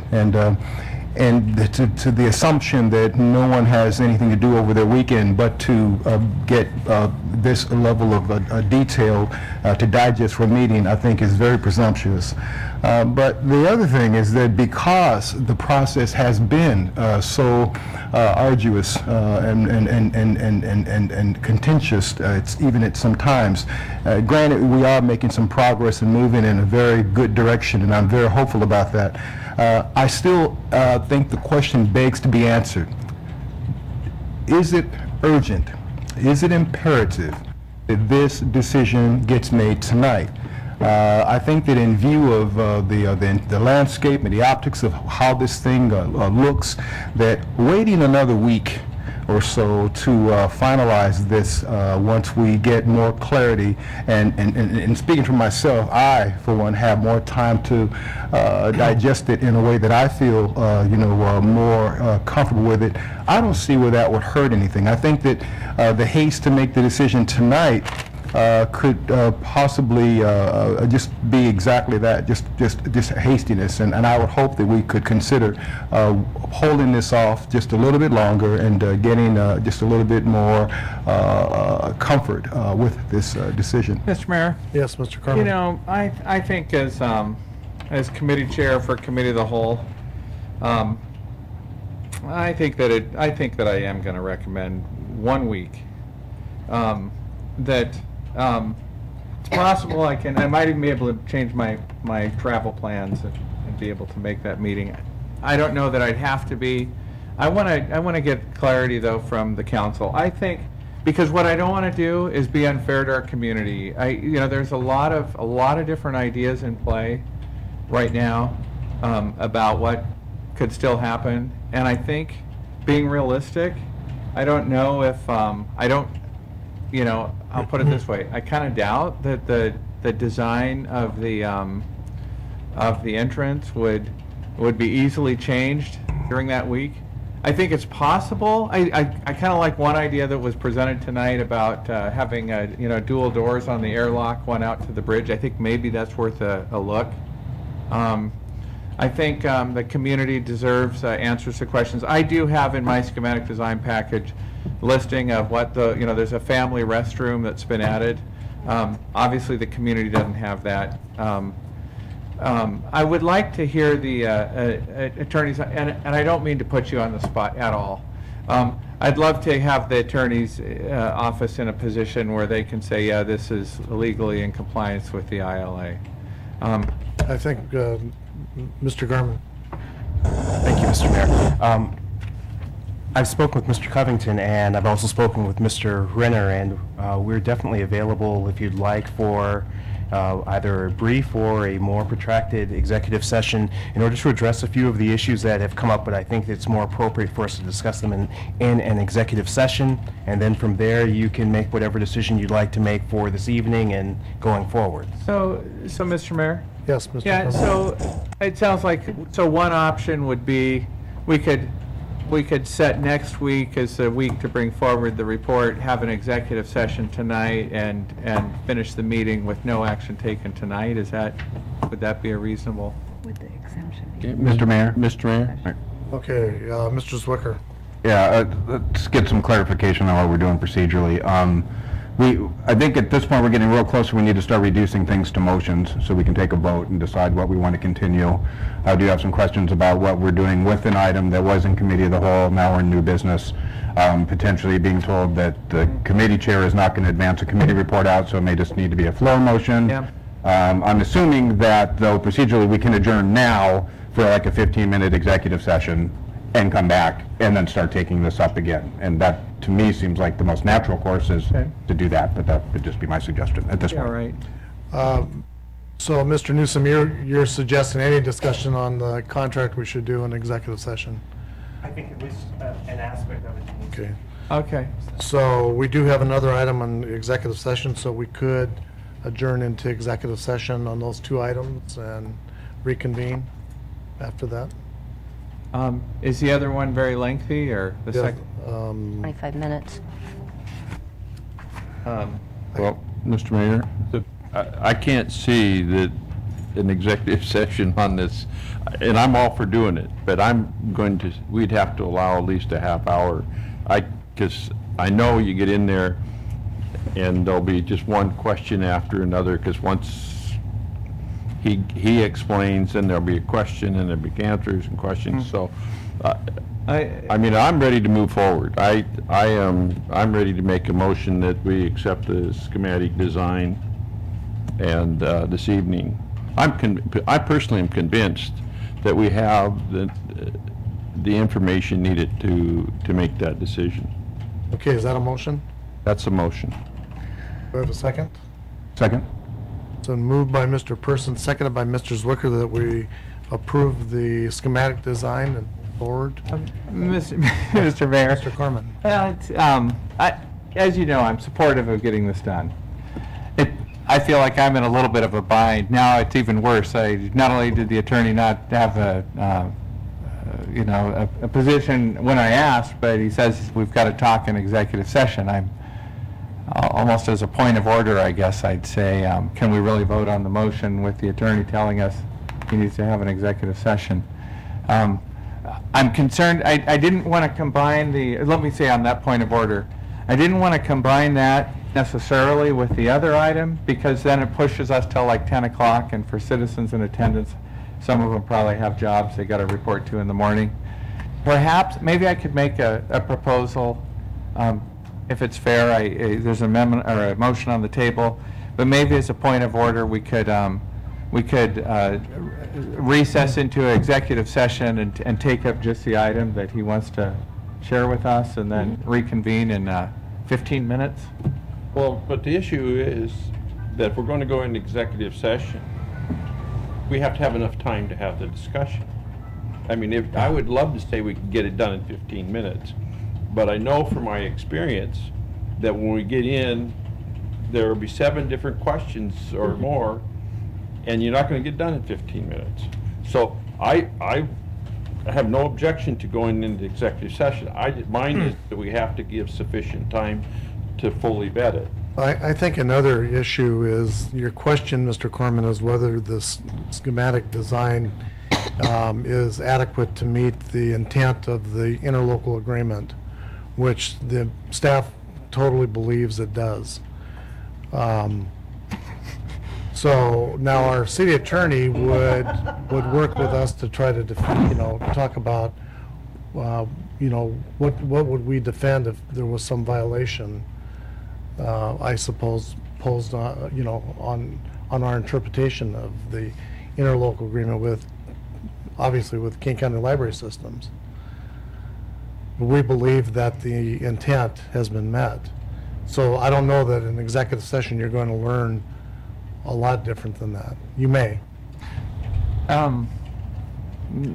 Mayor, can I ask, does it have to be an executive session? Is there something the attorney could share? I mean, Contract. Contract. I just feel, I feel like if we should talk to the attorney, we should talk to the attorney. Mr. Mayor? Yes, Mr. Swicker. To address Mr. Pearson's concern, we set a 15-minute time limit. If it doesn't work, we got to come back out and do it again. Yeah. I mean, so you got a time limit. If we really feel we need to do it, then we come back. But I think if we start with a reasonable period of time, if it works, it works. If not, we'll come back and, we still got to make a second motion to go back into executive session again, and you can raise your concerns then. If we're thinking it's not going to be fruitful to bother to go back, and then we're basically in the same place we are. But I kind of feel uncomfortable missing the opportunity. So the question being, with the pending motion on the floor that has been seconded, can we adjourn to an executive session right here in the middle of the motion? Mr. Mayor? Just 1 second and get an answer from the attorney or city clerk. I believe we can. If you believe that the executive session may be helpful in resolving your question that is currently pending, I believe that you can. Okay? So, Mr. Corman, Mr. Taylor. I was going to ask for clarification from our city clerk. Not to put anybody on the spot, but that's where I was going. I believe our city attorney has given the correct answer to my knowledge. Okay, so Mr. Corman, if you want to recess into executive session, you could take us there. Okay, I would move that we recess into executive session for 15 minutes to discuss contract. Mr. Mayor? Just I'll 1 make a second. motion. And then reconvene the meeting following this. Then, right. No action taken. With no action taken in the executive session, and that we will reconvene this meeting following the executive session. Do we have a second? Second. Okay, it's been moved by Mr. Corman, seconded by Mr. Prince, that we recess into executive session for about 15 minutes. Mr. Mayor, speaking to the motion, Madam Clerk, can you clarify for me?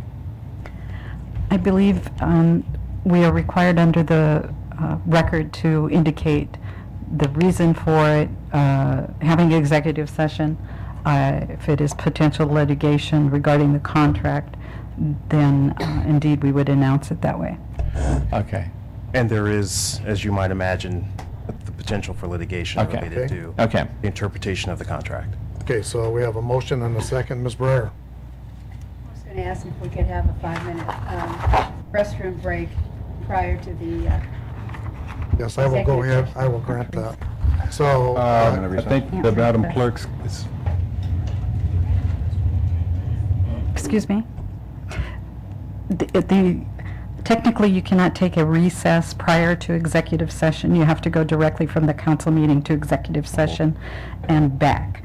And then we will have to take roll again. Yeah, quick, go. Law was written by men, obviously. Sorry. incentive to hurry up. All those in favor of the recess, say aye. Aye. Opposed? Okay, we're recessed.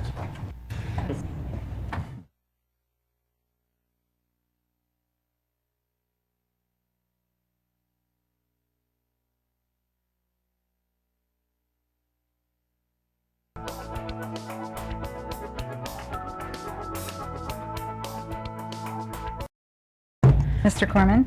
Here? Mr. Taylor? Here. Mr. Zwicker? Here. Ms. Breyer? Here. Mr. Prince? Here. Mr. Person? Here. Ms. Palmer? Here. Roll call, Mr. Mayor, all present. Okay, thank you. So we have a motion and a second on the floor.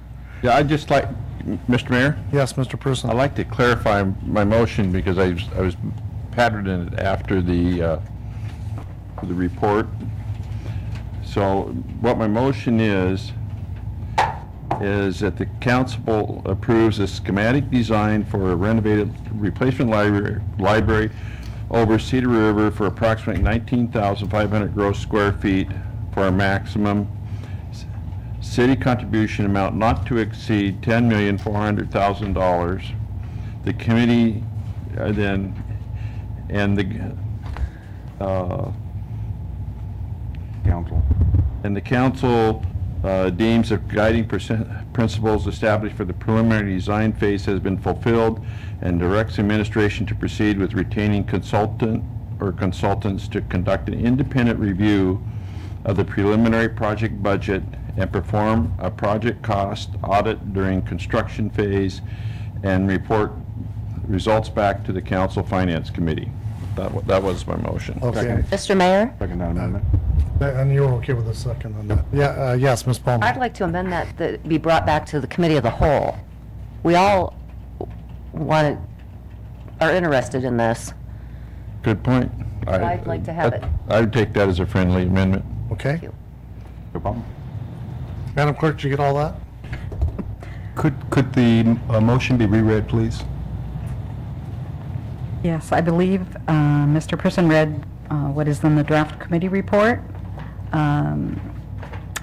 and indicating that approving the schematic design for a renovated replacement library over the Cedar River for approximately 19,500 gross square foot for a maximum city contribution amount not to exceed $10,400,000.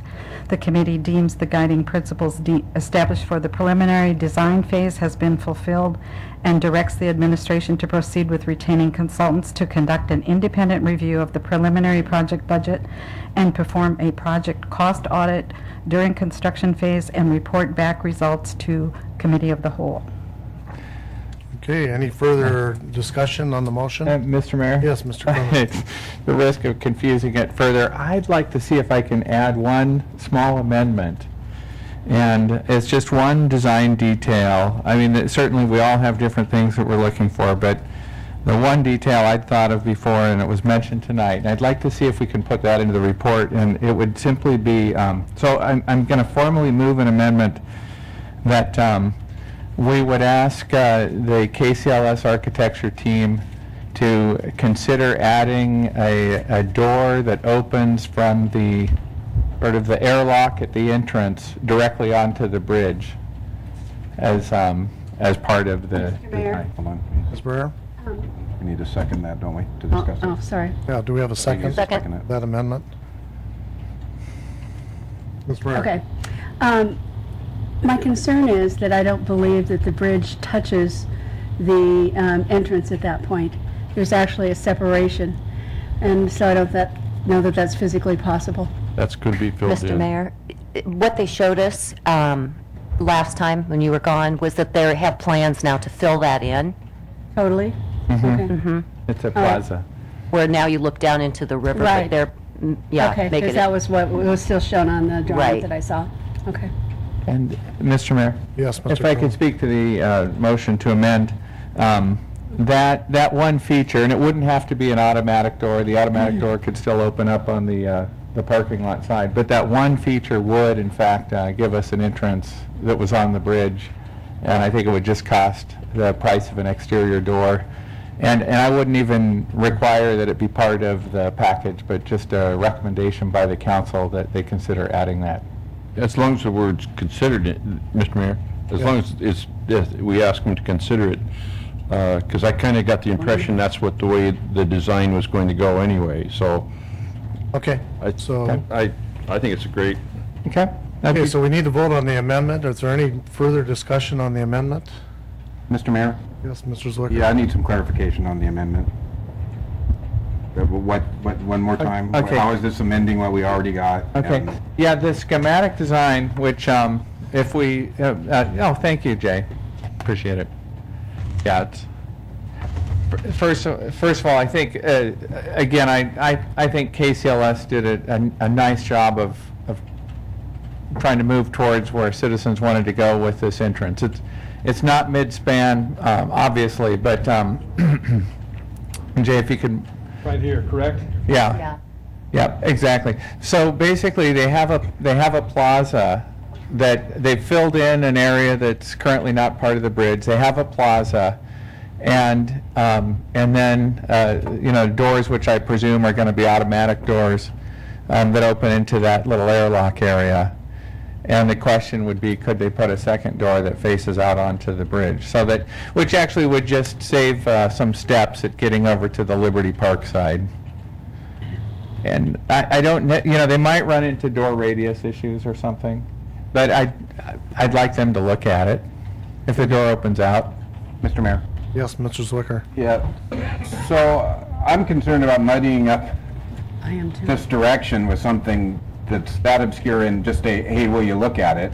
But I also got architects here who could perhaps weigh in on this topic for us right now about if it's something they could consider. Okay. Okay. I mean, we can vote on it. I'm voting no because I don't have enough information on it. We're still accomplishing the same thing. I don't know if this, again, we wanted a discussion. Terry? Thank you. I'm sorry that Ruth, our architect with Miller Hall, had to leave. Yeah, she had to go home. Okay. Yes, well, she had a ferry to catch, so she is not here, but certainly if standing you're up. directing the staff to look at the door as an option, we can. The library director is Bill's standing up. Oh, Bill's, we'll make Bill do it then. Okay, thank you. Sorry. The buck stops there. Mr. Mayor, members of the council, I'm not an architect. I play one on television, but I'm not an architect. Seriously, I talked to Ruth a little bit about that, and we could consider it, but one of the things that, if you look at your drawing one page further, you'll see that that area has a cross brace. Oh. On it right there. And so, remember our discussion on the 15th about cross braces and trying to fit something in there? Well, this one is even harder because that's where the cross brace comes down to the floor at that corner.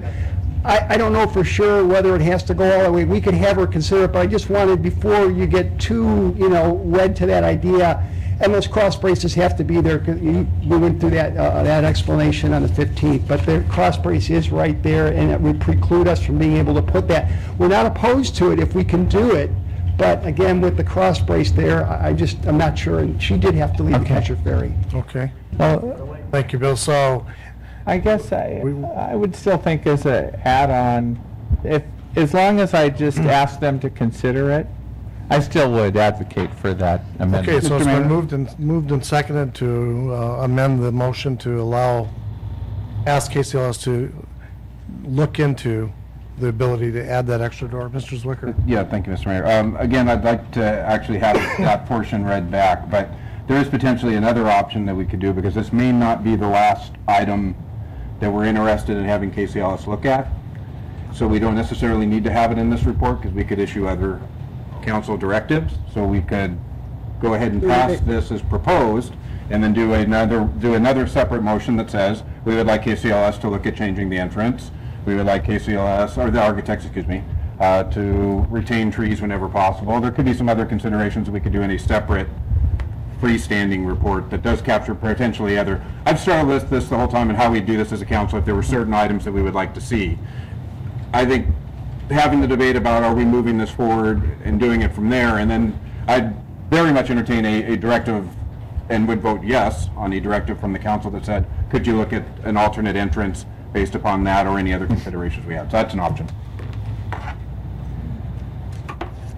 I understand, Mr. Mayor? Yes, Mr. Yeah, I understand and respect Mr. Zwicker's comment, and I think he's right that there might be other items. At the same time, I guess I don't think this one will ruin this if it's just asking for it to be considered, and it does address the, one item that was repeatedly mentioned at an open house. So I guess I think it's a compromise. Call for the question. Call for the question, yeah. Okay. All in favor of the motion, the amendment, say aye. Aye. Opposed? No. Okay, the ayes have it. And now to the original motion. Any further discussion? We have a first and second. Yes, Mr. Mayor.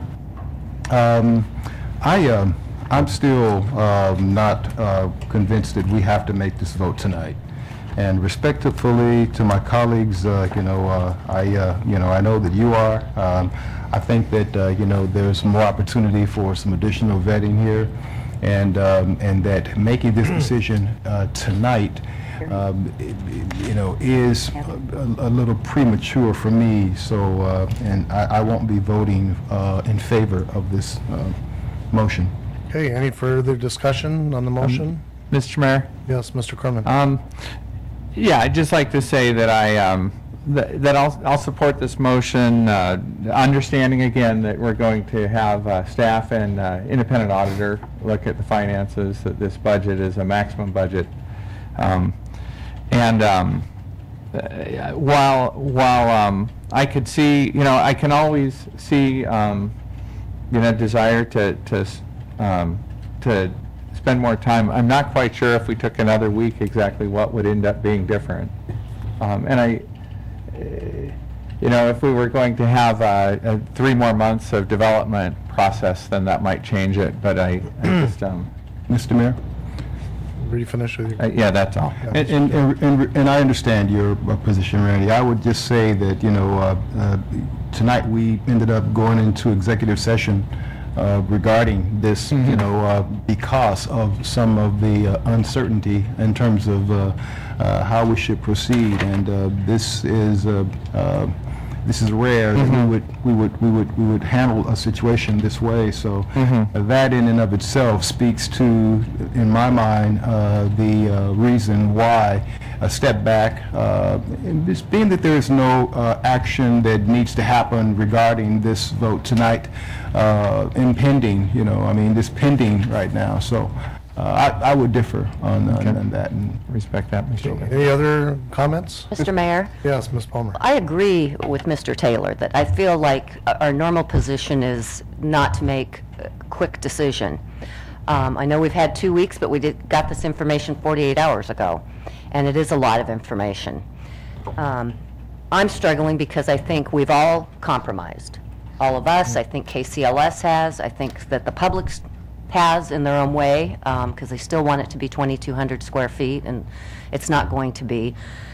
And I guess I tend to agree with you, Randy, unless there's something legal, some legal reason, I don't think that's going to be any different, the vote next week. So Okay, any other comments? I feel better having that audit. All right, all those in favor of the motion say aye. Aye. Opposed? Opposed. Okay, the ayes have it. Thank you very much. Thanks. Okay, back to unfinished business, Mr. Taylor. No unfinished business, Mr. Mayor. Okay, Mr. Zwicker? No unfinished business, Mr. Mayor. And Ms. Breyer?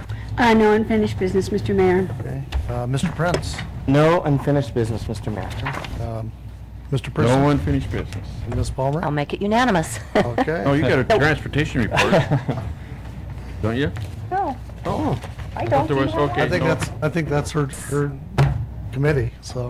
Yeah, I know. I was there, I thought there was. Taking care of me, though. But didn't we approve? Okay, moving on to resolutions. I saw it. I'm sorry? There is a transportation There is committee a report. It's on Transportation the I don't have a copy. Rainier Okay. Flight Service. Yeah, I don't Oh, have the one. lease have an amendment, extra yeah. copy? We Okay. don't have copies, but that's okay. Go ahead, Bonnie. There's one in there. Thank you, Don. Transportation Aviation Committee report, Amendment 2 to Rainier Flight Service LLC It was lease. last week, or 2 weeks ago. The Transportation Aviation Committee recommends concurrence in the staff recommendation to approve a 2-year extension terminating on March 31st, 2015 of the lease with Rainier Flight Service LLC and authorize the mayor and city clerk to execute the amendment. This is signed by the 3 committee members. Mr. Mayor? Yes, Ms. Palmer. I move that council concur with the committee report. Second. It's been moved by Ms. Palmer, seconded by Mr. Taylor. The council concur with the Transportation Committee report. All those in favor say aye. Aye. Opposed? The ayes have it. Thank you, Don.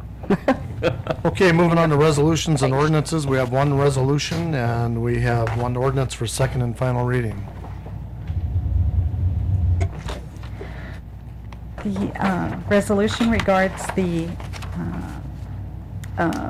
contract with the Washington State Department of Fish and Wildlife. A resolution of the City of Renton, Washington, authorizing the mayor and city clerk to enter into an interlocal agreement with the Washington State Department of Fish and Wildlife for the purpose of anchoring floating fish traps on the city's real property or land. Mr. Mayor, Yes, Mr. Zwicker. move the resolution be adopted as read. Second. It's been moved by Mr. Zwicker, seconded by Mr. Corman, that this resolution be adopted as read. All in favor say aye. Aye. Opposed? The ayes have it. The ordinance for second and final reading is the carry forward budget ordinance. An ordinance of the City of Renton, Washington, amending the City of Renton fiscal years 2013-2014 biennial budget as adopted by ordinance number 5682 in the amount of $53,452,633. Mr. Mayor, Yes, Mr. move Zwicker. this ordinance be adopted as read. Second. It's been moved by Mr. Zwicker, seconded by Ms. Breyer, that this ordinance be adopted as read, and it requires a roll call. Mr. Corman? Aye. Mr. Taylor? Aye. Mr. Zwicker? Aye. Ms. Breyer? Aye. Mr. Prince? Aye. Mr. Person? Aye. Ms. Palmer? Aye. Roll call, Mr. Mayor. All ayes. Okay, the ayes have it. Thank you, Bonnie. Moving on to new business, Mr. Corman. Oh, yes, Mr. Mayor. Okay, I'd like to, whoops, that one's not going to work. Want me to tell you what it is? Oh, yeah, no, that's the right one. Oh, for May 6th. Okay, yeah, I saw the date, April 29th, and I thought that was for tonight. Okay, yeah, I'd like to announce committee of the whole meeting for next week, May 6th, Monday, 6 o'clock PM, in the 7th floor conferencing center, meeting of committee of the whole, one item on that agenda, and that's regional issues. And that's all, Mr. Mayor. Okay, Thanks. okay. Mr. Taylor. Yes, Mr. Mayor. A couple of weeks ago, on the 15th, the neighborhood grants, 2013 neighborhood grants program was inadvertently moved into the, put into the Finance Committee on the consent agenda, and I would like to make a motion to have it put back into Community Services Committee. Second. Okay, it's been moved by Mr. Taylor, seconded by Ms. Breyer, that the 2013 neighborhood grants be referred to the Community Services Committee. All in favor say aye. Aye. Opposed? The ayes have it. And then also, just a couple things to report out. I had a wonderful a couple of weeks. Had an opportunity to be a guest and speaker at the AARP Renton, Washington chapter meeting and on the 19th. Sandell Damascus, the programming and event coordinator, invited me there, and I was asked to speak on in regards to diversity and our multicultural community. And I was very impressed with the turnout of our seniors there. We've got some wonderful seniors. I mean, they're very active, very informed, and they have some pretty good questions too. And you'll find that out, I understand, in a week. Yeah, you're coming up too, I think in a couple of weeks or so. But anyway, it was a wonderful experience, and they reached out. They wanted to know what could they do. They challenged me to help to connect them with a diverse population that they could interact with and create some kind of opportunities with. And so I'm looking forward to that. And I really appreciate Sandell doing what she does for AARP. From what I understand, she has built that organization up to be the top one in the state.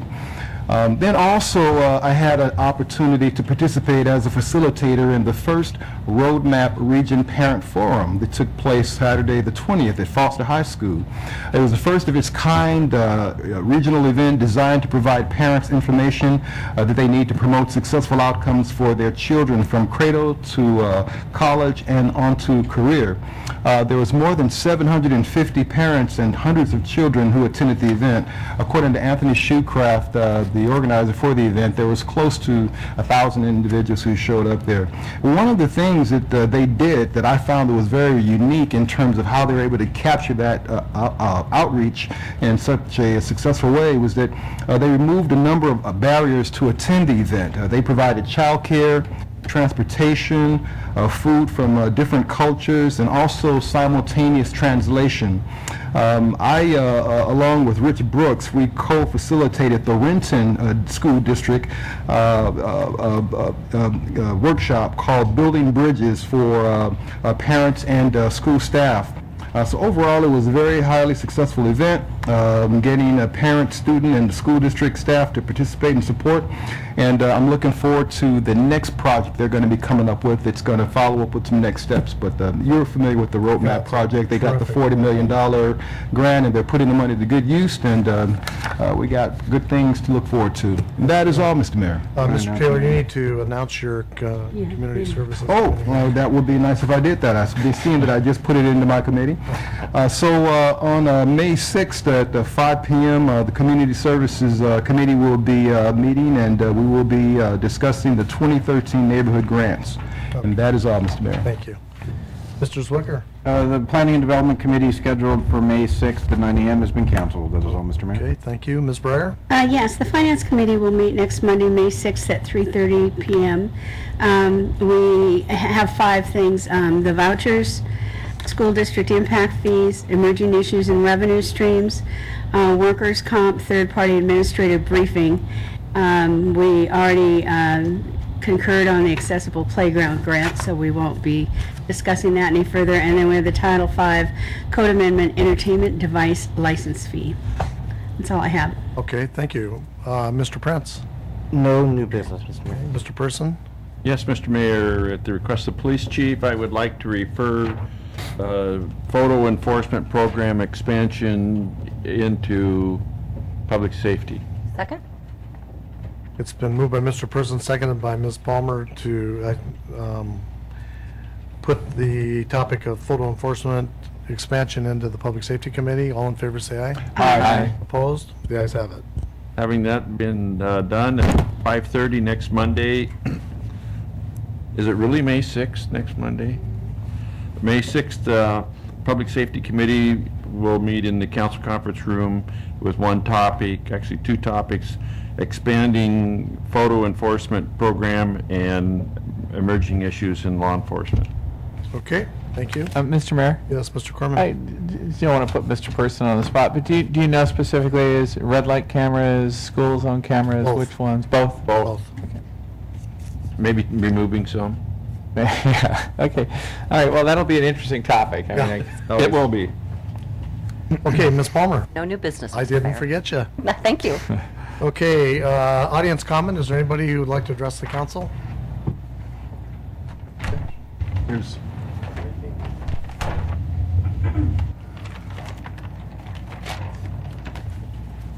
Name is Stuart Avery. City residence is Renton, Washington. I just want to say how proud I am of the city council. It's been a couple years. It's been a bumpy road, like Mr. Taylor has mentioned. The audience comments that have been both for and against many of the issues that have been up for discussion have all brought, I believe, a level of passion, a heart for our city that I just don't believe that any other city has. Residents and leadership that are willing to come together every week and vet out and talk about and not necessarily get along and not necessarily agree, but we all agree that we can disagree and still run a fine city. What I believe has transpired tonight hasn't necessarily met everybody's desires, but at the same time, it also illustrates very well a healthy city where we can get together, have our differences, but the amount of time that some of these people have put in is just unprecedented. And they've done it through a passion that they have because they love the city that they live in. And have council members that are willing to listen and graciously allow some of the opinions to be portrayed here is just a really wonderful thing. It's a good, I'm very satisfied that we're going to get a larger library. I know that not all of the elements have been met that a lot of people wanted, but just the fact that we went through this process, this dance, stepped on each other's toes, we learned a little bit about each other through the process. One of the very earlier speakers tonight mentioned that you can't call the city of Seattle and actually speak to somebody. You get on a voicemail. I've got a friend who lives up in North Bend, and I'm always bragging about Renton, where you pick up the phone, you call Renton, and somebody answers the phone. And I love the city because it operates as a city for the people, of the people. And I think the process that we've gone through up to this point has really illustrated that well. It hasn't been fun, but I tell you what, I'd rather be here at a council meeting like this tonight than the opening of Iron Man 3. I think this is way more entertaining.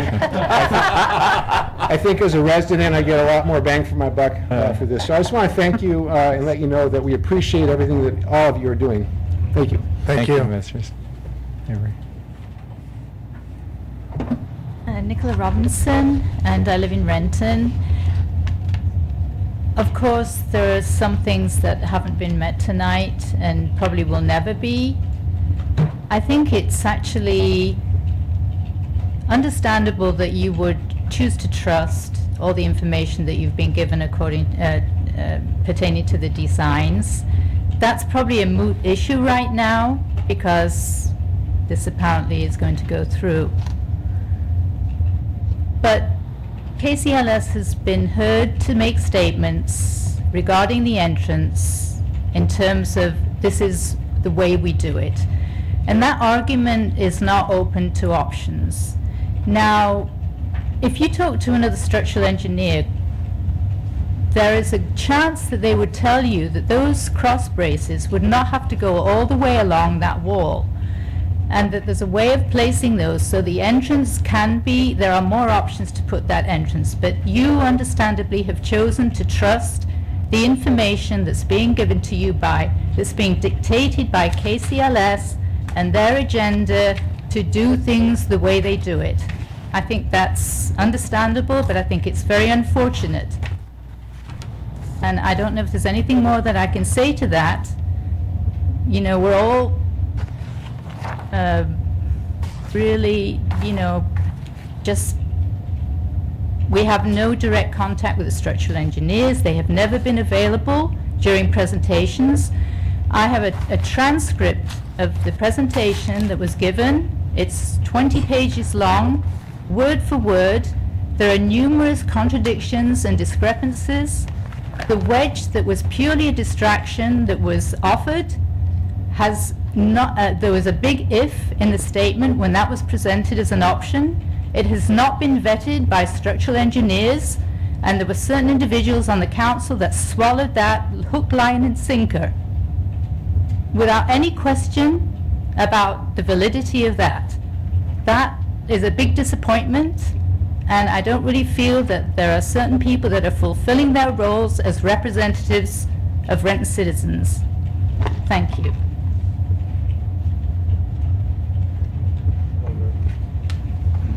Hello, my name is Judy Milligan. I live in Renton, and I wanted to speak to a couple of things. And the first was regarding digital and electronic services. And I know we've heard that the library is being used differently these days, and that is true. And I would like to see that these things are considered additions and not at the expense of deleting other library services. Adding digital and electronic services doesn't mean that you have to do away with print or books, and to do so seems to be exercising undue censorship and discrimination. And I question the justification KCLS filling a dumpster with books after beginning their service to us reminds me of a movie I saw in the 70s called Fahrenheit 451, where it was decided that these particular books would be burned, incinerated. And I feel libraries should be respectful stewards of all of our information and resources. There really is room in our society to respect the past and the needs of non-digital users, and remembering that the library serves all patrons, not just the modern patron, not just the computer user. Recognizing the added use of digital and electronic media should not diminish access to print for those not interested in. I know that is hard for some people to understand, that some people aren't interested in computers, even if they have the means to own them, or smartphones or computers. I have 4 children, ages ranging from high school, college, and grad school. They still read traditional books for entertainment. They like going to the library. They use their computers for research and for Facebook and for video games. But if they want to read a book, they get a book, or they get magazines at magazine stores or at airports when they're traveling. They like the print in their lap. It's portable and it's enjoyable. They use their computers for work, and the books are for fun. And browsing the collections in the stacks can be like browsing a flea market or an antique store. You don't know what's there till you look. And you might as well just go look and enjoy and see what's there. An example of libraries becoming warehouses off-site, my husband's a Boeing engineer, and they run into the problem of browsing online titles that don't actually match what they need, and they'll get the books out of a library in California, I understand. They get shipped up here and distributed. He finds it's not a book that's really helpful. So there is something to be able to go to the book and look at it, and that's a reference material that is definitely necessary. And then my second thing is I wanted to differentiate between the idea of services, which we are paying a lot for, and the added services that I don't necessarily use, versus the concept of service.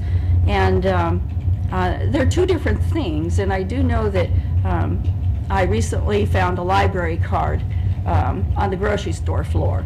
And it was my day off, and I drove it down to the library and stood in line to hand it to a librarian. And she said, "Thank you, we'll throw that in the trash." And I said, well, I was hoping you could contact the owner of the card to see if you just let them know that you found it, because we don't do that.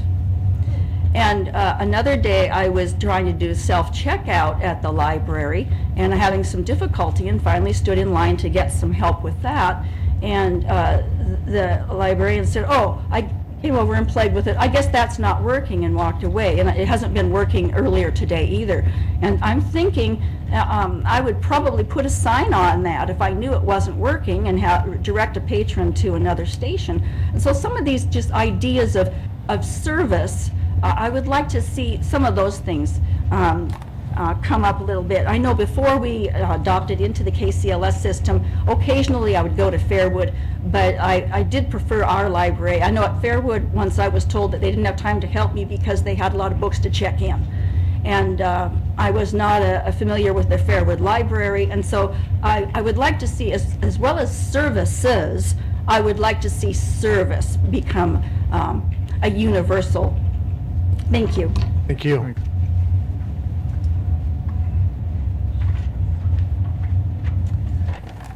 Hello, I'm Jeannie Green-Crook. I'm a Renton resident, and she just said everything I was going to say, and it was quite nice. I did have one comment. I wanted to know, are they going to open the bathroom that's there at Liberty Park? Because the kids that use that park, also the gentleman that came today and talked about having a service or an area open for kids after school, they can use our library. They can use the basketball park and use that bathroom. But parents and that come down, we need to make sure that they have that service available to them too. I've been there many times, it's been locked every time, and we have to run into the library. And that's one thing with the library in the middle of the bridge span. If you've got a 3-year-old that needs to go, I hate to run to the other end of the bridge. So, that's all I have to say. Thank you all for tonight. Thanks. Hello, my name is Richard Bray, I live in Renton. Hello, Mayor Law, council members. Excuse me, my voice is going out. Yeah, city staff.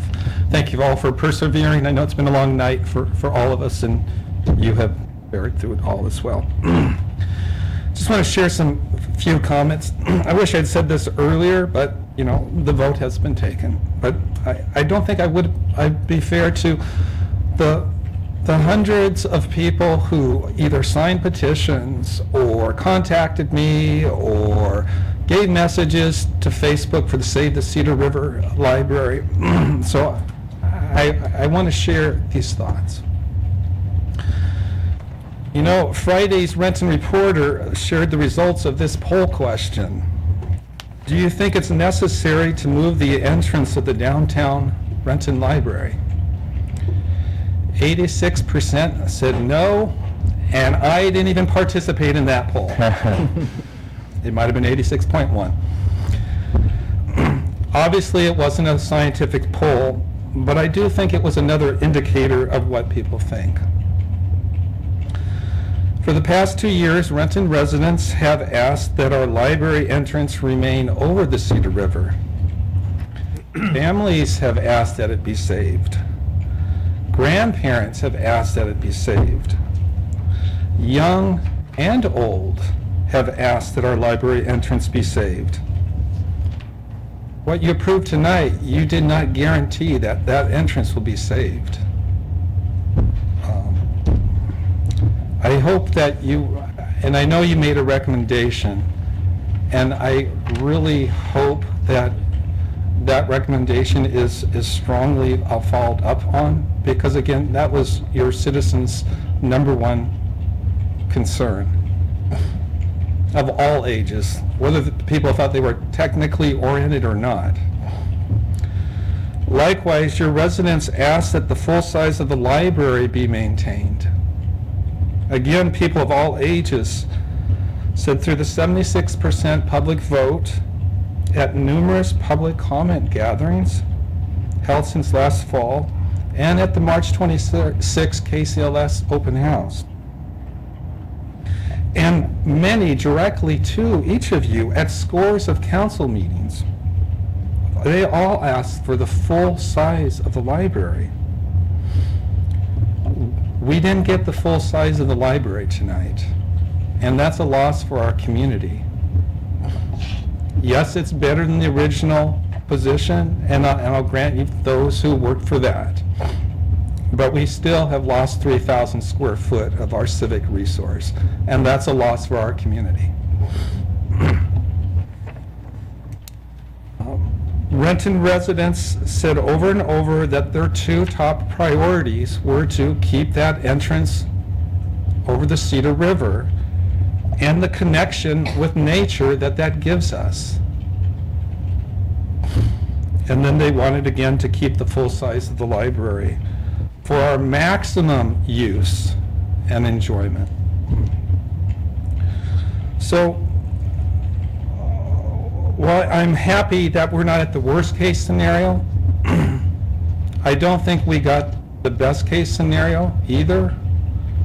And I'm just sad that our city didn't get the best of what we might have been able to get. So, again, I know you've all worked hard on it, and so has so many wonderful people here. And at this point, whatever you can do to work with KCLS to achieve some of these others to make this a more a beneficial library for us, I think we would all benefit for as a community, and the spirit of the community would be better served. Thank you very much. Thank you. Can I ask one thing? Beth Asher, Renton. We're stuck with this, so now I'll have to go forward, but I am concerned about the Highlands Library, and I do understand a fund line budget system, and if you look, the 2 libraries under their parent fund are separated into different fund lines.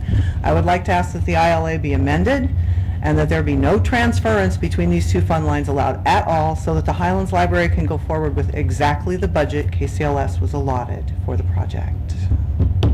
Mr. Mayor? Thank you. Yeah, I think that's a good suggestion. We can look at that, hopefully. I think we have the Highlands Library coming up in a week or two for discussion. We could talk it then. Mr. Mayor? Howard wouldn't let us. Take the Highlands one. I know you want to go home. I'm Kathy Ozenkopf, and I just want to say, I hope you work with the Renton Police Department and the wiring system for the new library over the river. I know KCLS is not in favor of any sort of security cameras, but I know our police are. And so we are going to have to be responsible for that and pay attention to that instead of having to do it after the building is built. We need to put that kind of wiring into the building as it goes up. Thank you. So are you going to, go ahead. Mark Martinez, Renton Highlands. I know I've seen a couple people take a second bite of the apple, so I'm going to try and do the same thing. So I mentioned before about the policy about medicinal marijuana, and actually now marijuana used for recreational purposes. Now, it was brought to my attention during the break that the city was chartered by the state, and that it must follow all state laws. And I know that it does also have to follow federal laws too, so I'm not discounting that. But I know that the citizens of the state have spoken on what they want for regarding the marijuana issue. And I know a lot of people think of the kids down, like I said, skipping class and smoking pot and not doing anything with their life and end up living in their parents' basement. But there's also the grandparent with cancer, and the mother-in-law who's got arthritis so bad she can't go up a regular set of stairs, and the non-traditional